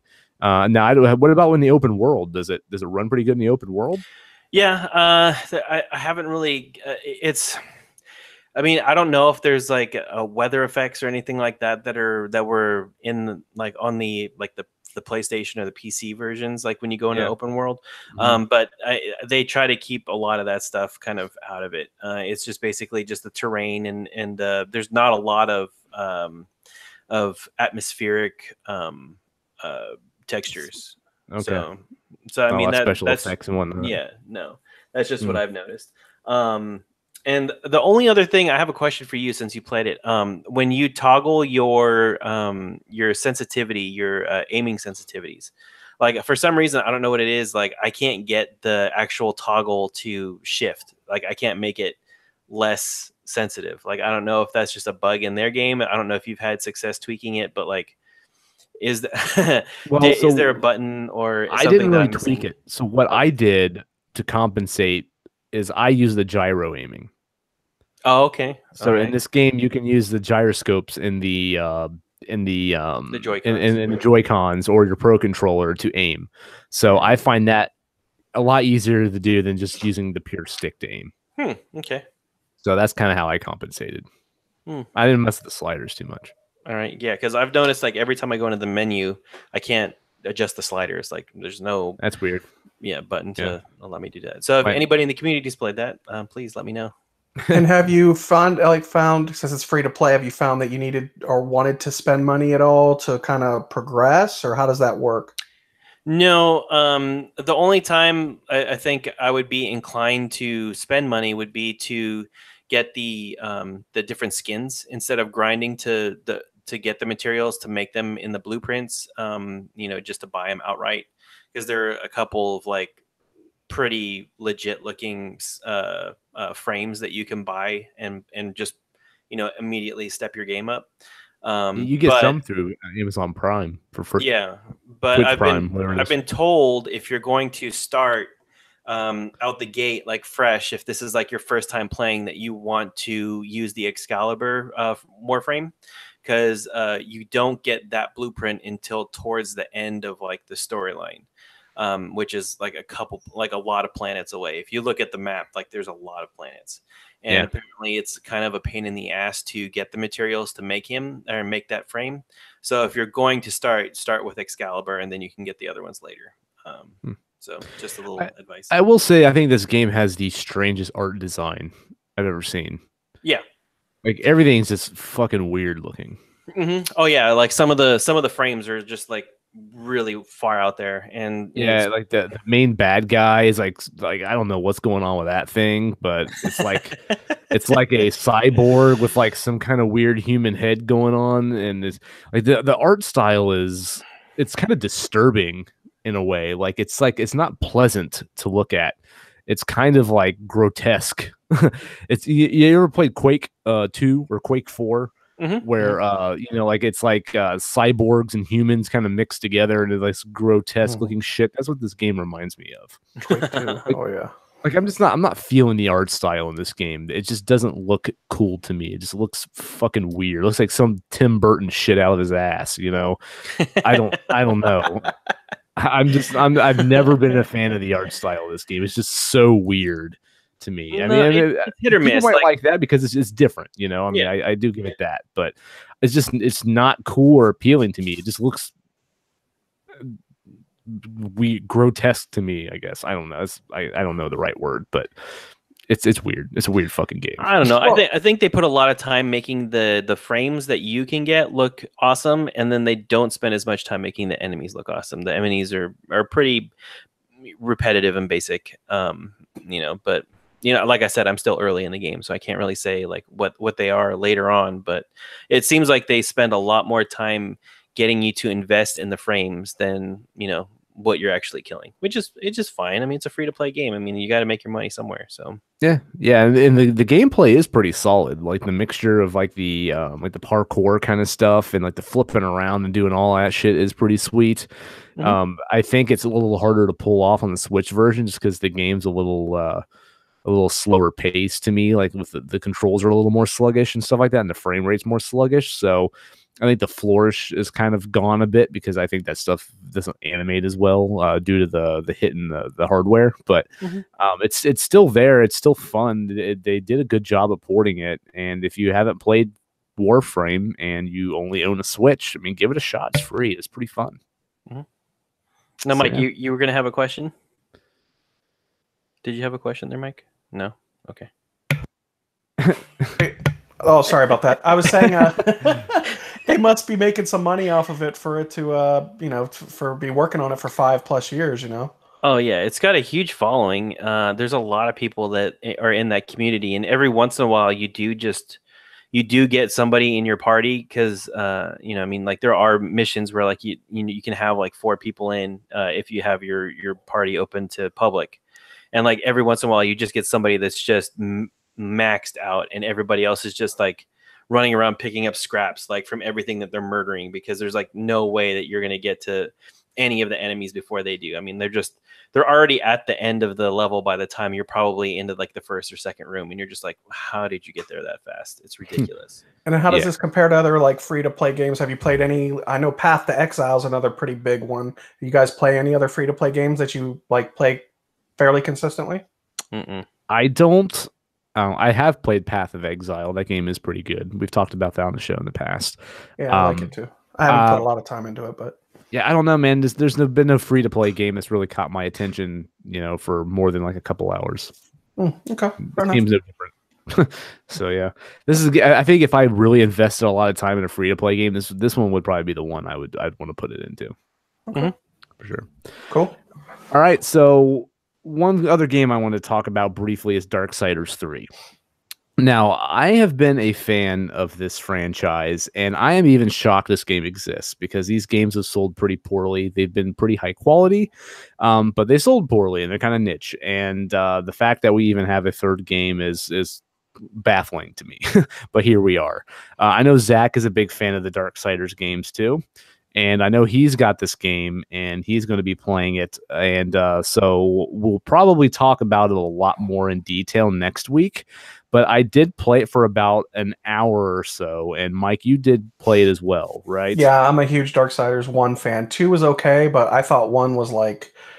I'm kind of disappointed in where the series has gone, to be honest with you. But yeah, we'll talk about this one.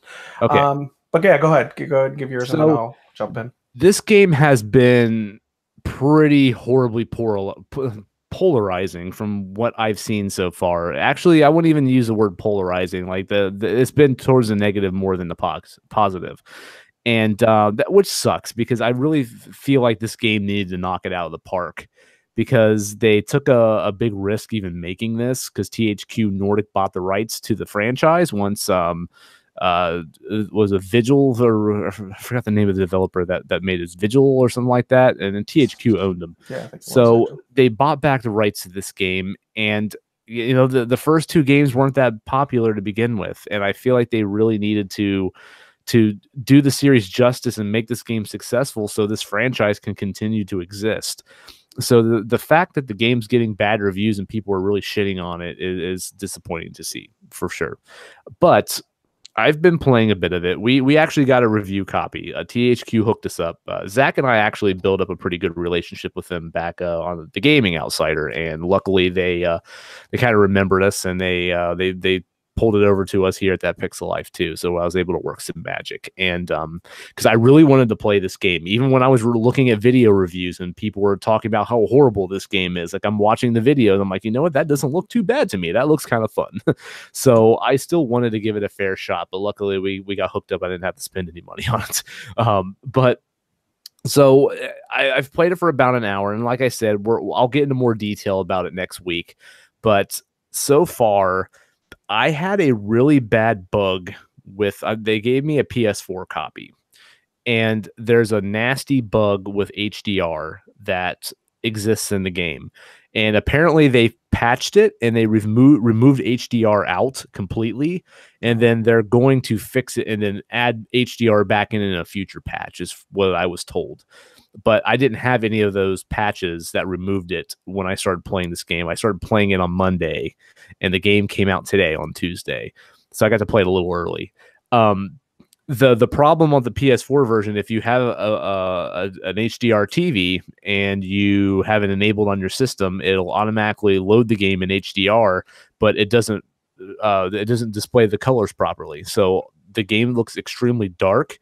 The color palette's all out of whack, and you can't read any of the text in the menus or the dialogue, subtitles, or anything like that. And the game just looked terrible. And so I when I started actually getting to the very beginning of the game where you actually start controlling your character, I stopped the game and exited out of it and pulled the game back up and reloaded it, just thinking maybe it was just a bug loading the game, and it still did it again. And I noticed that the HDR logo kept popping up. So I'm like, I'm going to try disabling HDR and see what happens. So I had to turn HDR completely off on my system to get it to load up properly and work right. So right now I have to disable HDR system wide in order to get the game to play and display right. So that sucks. So that's a word of warning for PS4 players that are interested in this game. I think they fixed it to where it won't do that anymore in a patch, but you're not getting HDR until in the future. So that was my first experience with this game. So we started right off the bat not too positive. But I started playing the game. The thing that I noticed right off the bat, I don't know about you, Mike, but the game feels like it's a little more return to form from the first game. Yep. But they kind of went a little less Zelda and a little more Dark Souls here. Yes. Yeah, I agreed on both parts. And the bosses, I only got to one, but the bosses are, as you get further down, from what I'm understanding, they get pretty difficult. So yes. Yeah. So the game, as I wouldn't say it's as hard as Dark Souls. No. The main thing that I'm noticing is that the combat's not too difficult, but the enemies are kind of hard to read at times. Like, they just feel like they just kind of wildly swing around at you, and it's kind of hard to really know, because if you play a game like Dark Souls, you can kind of observe the enemies and know how they're going to attack, and you can anticipate, what they're going to do by watching them. In this game, it just feels very random. And there's times where I'm trying to use the dodge, and it, like, the perfect dodge doesn't seem to work very well. If you dodge at the right moment, you can kind of go in like this little slow-mo dodge, and then you can do a counter attack on them that's really powerful. Yeah. Pulling that off, it seems pretty hard. And a lot of the times I don't even feel like my dodges are being useful. Like, did it seem hard against all the characters that you engaged, or just certain ones? Yeah. Sometimes I feel like if I'm dodging, like I made a mistake dodging in the first place because it actually got me hit more than I would have just backing up or something. You know what I mean?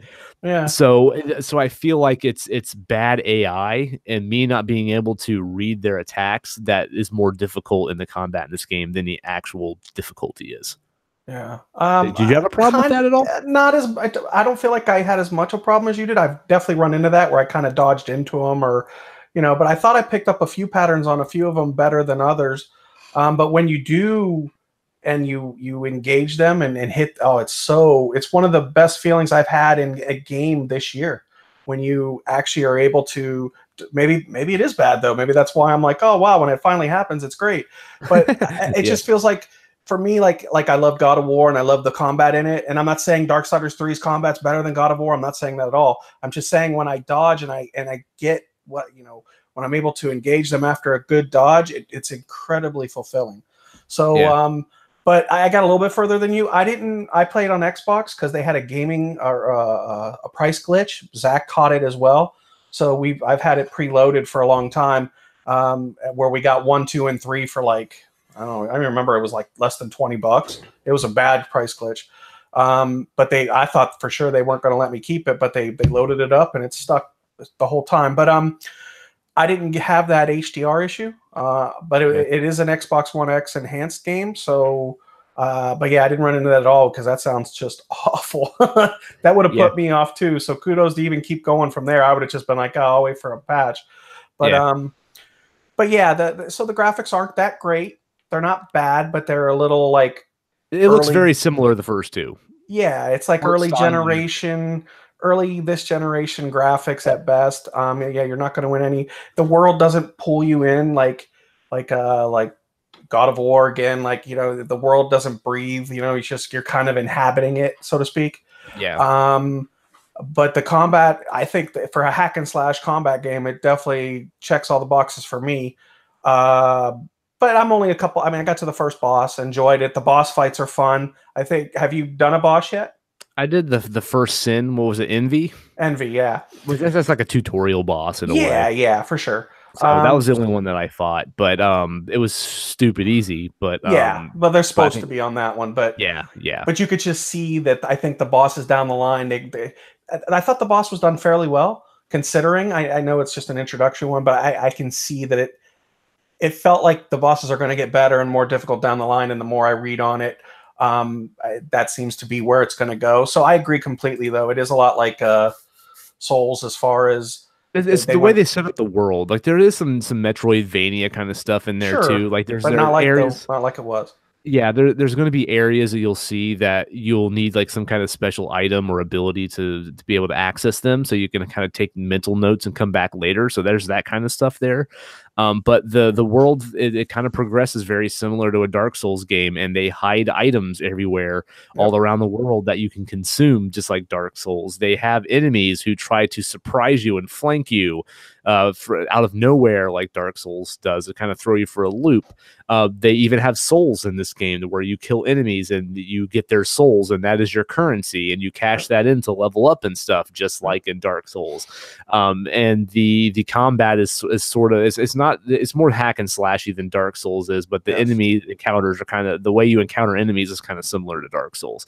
They definitely took a very obvious inspiration to Dark Souls here, more than they did Zelda, which is not what I was expecting at all. Right.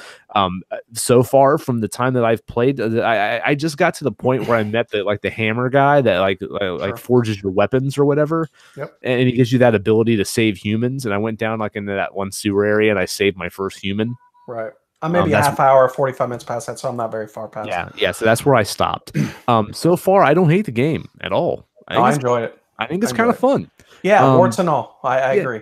Yeah, I do think the combat's a little janky. Hopefully they can fix that up a bit. Sure. I do think some enemies can kind of be annoying to fight, to where they may not be as fun as some of the other ones that have a little more telegraphed moves. But using the little whip to kind of whip through areas and kind of swing around's fun. The art direction is pretty consistent with the other two Darksiders games, so if you enjoyed the art direction there, you're going to enjoy that here. I like Fury as a character. She's kind of badass, and she's kind of a take no shit kind of chick, and she's pretty fun for the most part. What do you think of the voice acting on her so far? I haven't been that big a fan. Fine. Yeah, it does the trick. It's nothing like to write home about. She ain't going to win a game award. Exactly. I just thought it was average at best. Yeah, average is best sounds good. Yeah. Okay. But yeah, again, like I'm not too far into it. We'll talk about it more next week. Especially hopefully Zach can get some time into it and he can jump in as well. But yeah, I don't hate this game. I don't think it's terrible.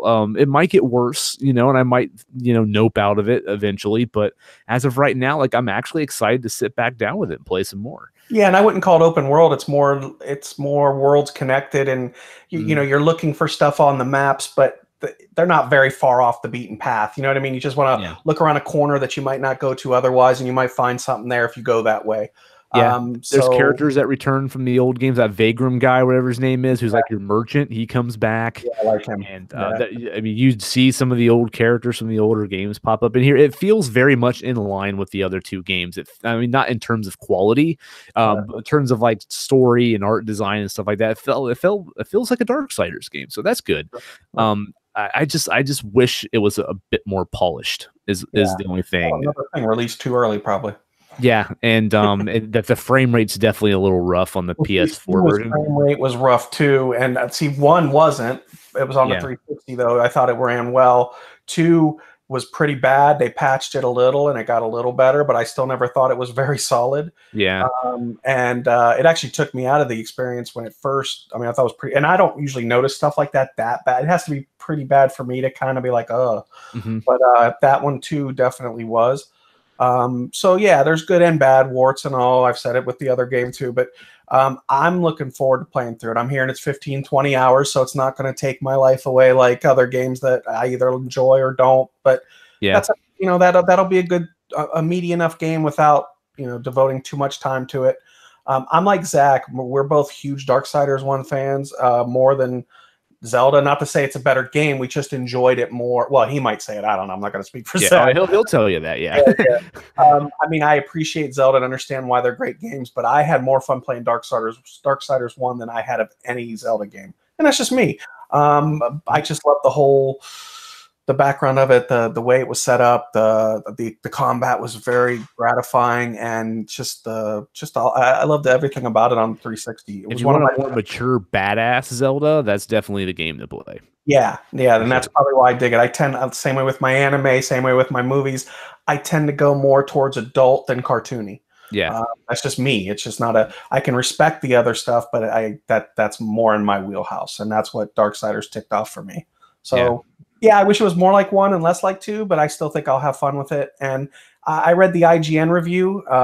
They gave it like a 7 out of 10, and I thought it was very fair. Polygons is too. Polygons, it was kind of like, you know what, this is a little janky, but I had fun. It was kind of like their consensus. Front, you can have fun with it. Yeah, and that's kind of the feeling I have from so far. But again, I'm very early in, and we'll talk about more next week. But if you were interested in this game and those reviews scared you away, I honestly wouldn't let them scare you away. I think you should still check it out if you like the first two, or at the very least Redbox it. I'm sure it'll be on Redbox at some point. Especially if you want to like blast through it in a day or two, you probably can if you devote nothing but that to it. But you can. It's something worth.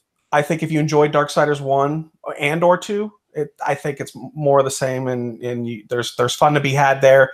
The graphics aren't going to blow you away. The sound, there's certain things it's just like whatever. But I love a good hack and slash game. There's many hack and slash games I loved, and there was a lot of warts on them, but I still dug them. So yeah, you got to think for warts. Yeah, that's what she said. I do think that the game is still very much worth checking out, and I think the price of this will tank. So I'd say by January, February, you could get this for $20. I agree, if not sooner. But yes, I agree with that wholeheartedly, and for sure, especially if 15 to 20 hours, man, you're getting $1 an hour. That's some bang for your buck. Yeah, and honestly, like I hope the game finds an audience because I don't want this series to die and drift away into nothingness. I don't want to get Thanos snapped here. I want it to actually. I want to have a future because I would like to have that Fourth Horseman game. I would like to have the Fourth Horseman have his own game. So yeah, I dug that too. Yeah, so I would like to see them see it to the end. So we'll see what happens, but there seems to be I know it's pretty high on the Steam list right now of people buying it. So we'll see how it goes. But yeah, all right. So we'll go ahead and go into our weekend review before we wrap this bad boy up. Shannon, what you got going on, man? Nothing. It's just Thanksgiving's over, so now it's time to get all the Christmas swag up in the house. So. Yeah, we put our lights up. I know. I saw that Sunday. Yeah, it looks beautiful. Whereas mine looks half done because I can't populate the bottom half of my tree because either the cats destroy it or now my son pulls all the ornaments off and then tries to shove them in his mouth. Oh. So so we just have decorated half of the tree. And I basically just every night I sit out there and as late as I can. Defending it from the cats, and then in the morning I wake up and try to repair the damage. So we'll see how much longer this artificial tree is going to last. I can't. I'm allergic to real Christmas trees, so yeah. So I'm just. I mean, it is what it is. I don't like real Christmas trees. I don't like the cleanup. I don't like the needles. All that crap you got to deal with. My wife always wants me to get a real one. I'm like, no, I'd rather have them on it because 9 times out of 10, you're the one doing the heavy lifting. Yeah, exactly. So away and all. Yeah. So I bought a new one this year because Christmas is kind of important to me. It was really big with my family growing up. They always took Christmas very seriously. So I try to take it seriously too. And so I bought a new Christmas tree, even though my wife thought we didn't need one. But our old one, every time you put it up, the branches they hang down too low, and there's big gaps of nothing, and it looks terrible. And I always fuck with wrapping the lights around the tree. I never get the lights on right. So this year I'm buying a pre-lit Christmas tree because I ain't fucking with those lights. I just want to put the damn ornaments on and be done. And that's what I did, and it looks significantly better than anything that I could do. Oh, they're awesome. Whoever puts lights on, I mean, you're only putting lights on trees now for nostalgia. Yeah, the way they're set on especially artificial trees. Well, obviously artificial trees, but they're beautiful. I mean, you could slow the speed. Yeah, it's so beautiful. It has a little button and you can cycle through the colors and the blinking patterns and stuff. Low, speed, heavy, fast, however you want it, man. It's awesome. Yeah, it's great. So I always, because the bulbs on this one, they alternate between all white and then all like different colors. So you can kind of do both. And I just have it alternate to all kinds of different patterns and colors throughout the day. And my son loves it. He does like to pull the ornaments off the lower end of the tree and kind of play with them, but he usually puts them back on. My cat, surprisingly, the kitten we just got, she does get in it sometimes, but she's so light that she hasn't been able to knock it over. But I actually tied it down.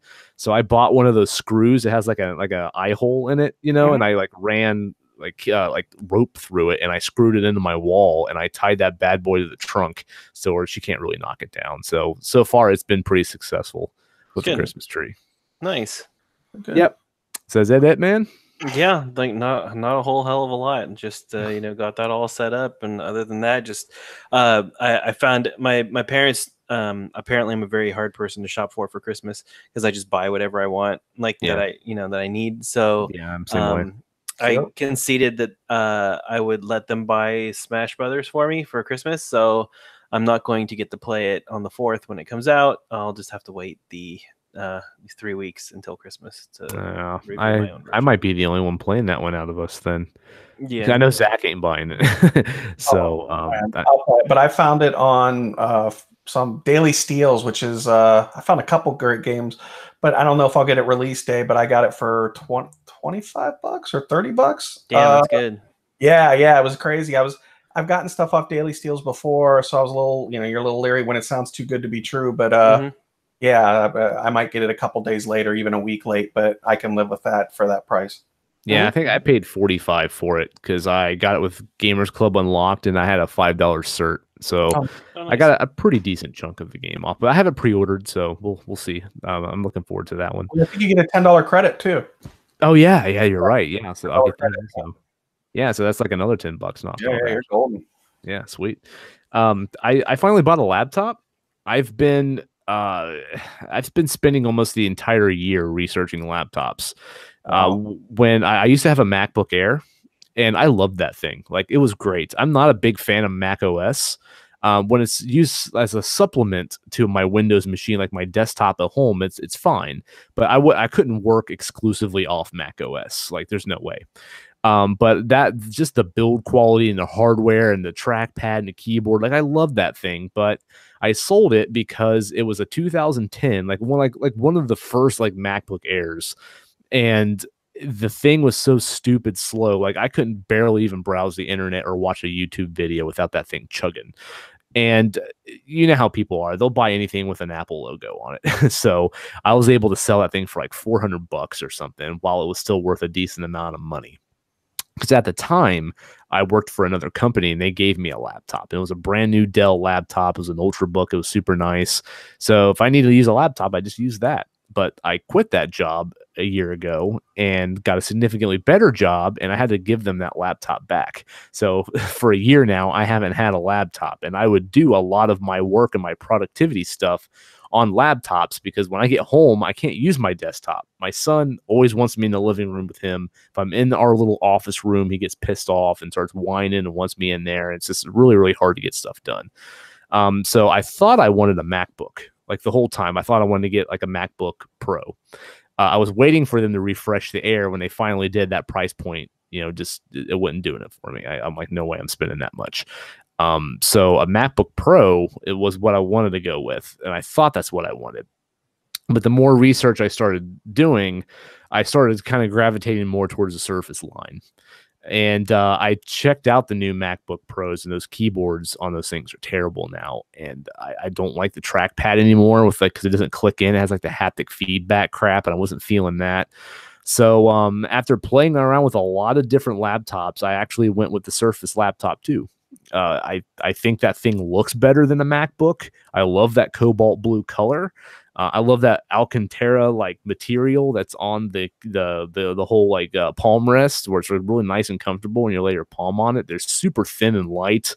They had a big deal for Black Friday for financing, and they knocked $300 off on one of the pricier models, and I went for it. I'm in love with that thing. It is great, and man, I can do so much more on a laptop now, because I was using an iPad as a laptop, and you can't get shit done on an iPad.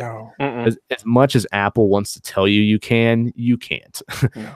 And I bought one of the cheaper iPads earlier this year with the Apple Pencil and stuff, and now I don't really have any use for that thing. I might sell it. So. Yeah, they hold their value. You can send it my way. yeah, but I might keep it around because I like to draw on it. Like, it is fun to do artwork. But I don't do that often, so I don't know if I really need it anymore. But like, it worked for a while, to get some things done. But you just can't be productive on an iPad. They're not there yet. So yeah, Surface Laptop 2 is really slick. I like it a lot. So I highly recommend it if you're looking for like a really nice ultrabook. Yeah, congrats. Yeah, Mike, what about you, man? Like I said earlier, I got an offer letter from this job. I interviewed for it back on my birthday in August. They did a reorg. Things went well. I was a reference from somebody. But they did a reorg, and he said, "Hey, if we definitely want to bring you on. It's just we can't do it right now due to this. If you can hold out, So I kind of really wasn't looking for anything anyway. The only reason I was looking to get into something so quickly after I'd quit my job in July was I was referred to it by an ex-coworker. But I finally got the offer letter today. We'll probably start on Monday, and the timing's good because I've money bagged it, like you said, a little hard, and it's time to start paying some bills. I will say on the HP Omen, I got that 18-month financed, so 0%, which was I dug that. That was a nice little icing on the cake on that one. So, but yeah, so really for the next, I don't know, about 4 to 6 days, it's about consuming as much content, whether it be video games, Netflix, Hulu, or Amazon Prime, as I can, because it's going to be back to the real world probably Monday, and if not this Monday, next Monday for sure. Yeah. Starting a new job always sucks, man. Yeah, I'm not a fan of it. I'm not a fan of interviewing. I'm not a fan of starting new jobs. My sister works in accounting, and she bounces around from job to job. Like, she can't stay anywhere longer than a year.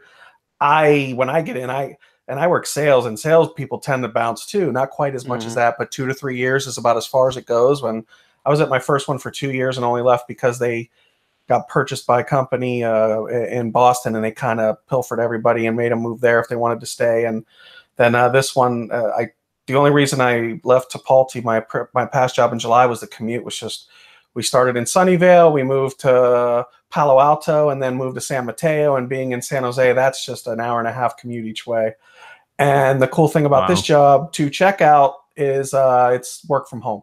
It's completely telecommute outside of when I have to travel to conferences or Romania once a year for sales stuff. But yeah, Romania.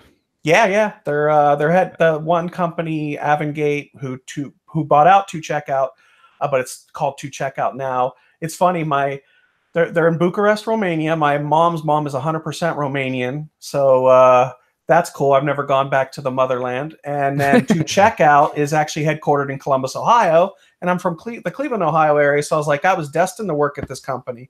Yeah. So that's cool. It'll be fun to go to Romania. I've never been. And then I'll have to go to like Vegas and New York for conferences and stuff like that, where they put you up and everything, which is always fun. And it's one of the cool perks of sales. Yeah. Oh, yeah. So that's the only thing I missed about my old job, is that I had to do some traveling here and there. And, I like when they put you in a nice hotel. Yeah. Yep. They front pay the bill. For food and all that shit. Yeah. And it's pretty fun. And I do kind of miss that, because I don't really do that much at my current job. The only thing now, if I go higher up in the IT chain to where I work at like one of the teams for the EMR system, that one I would have to travel around to like learn the EMR system, because they actually send you to conferences for training through the actual company to do training and stuff. And they would, they'd send you to conferences and stuff like that. And that would happen. But my current position in the food chain part that I'm in right now is there's nothing like that, and I kind of miss it.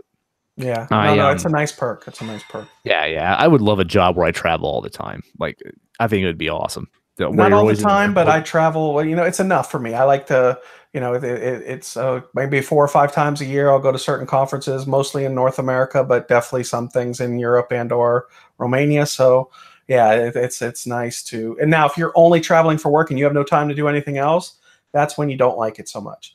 Yeah. Because you hate to be there and you don't have time to do anything and they're only putting you up for so long and then you got to get back to work. So I've done that before and that's no fun. But when you can spend some time somewhere and it's on the company dime outside of what you do on your own time, it's I dig it. So, but yeah, that's it for me. It's just getting ready. I'm consuming a lot of stuff while I can and sleeping 5-hour nights so I can watch more Netflix and play more games. And I was like, I'll sleep when I'm dead. So let's do that. Gotcha. Sounds good. All right. Well, I guess we'll just cut it here then for this week. Yeah, hopefully we'll have Zach and Alaina back next week, but we'll see how it goes. I know they've been both pretty busy, but yeah. So before we get out of here, don't forget to follow us on Twitter at That Pixel Life if you want more from us. You can also join our Facebook group. You can find it on our website, or you can just search That Pixel Life on Facebook, and you can find it there as well. Come talk games with us. We're there every day. We're always posting all kinds of news and topics and stuff to talk about. So find us there. Also, if you guys don't mind, drop us some iTunes reviews. Those help us out quite a bit, and we could definitely use some more, and it'd be much appreciated. Other than that, anyone have any parting words for us? No, not really. All right, fellow friend of the show, Dan Bird, get your ass to the gym. Yeah.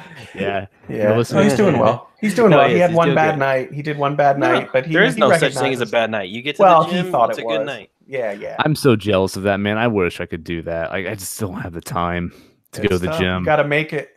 I know, but it's hard, man. Yeah. Do some lunges in your hallway, dude. I used to run at night back in the day. I used to be a runner for a while, and I was down to like I was like 120 some pounds. And then I had a kid. Now I'm like 180. Oh so, no. Yeah, it sucks. But I know it's just, but I'm also small, so that's actually for sure my stature. But so yeah, I've definitely packed on some pounds, and I used to run all the time and I actually enjoyed it, but I just don't have the time to do it anymore, man. It's hard. So big props to Dan out there, man. He's making it happen. He's getting swole. So good job, Dan. Yeah, absolutely.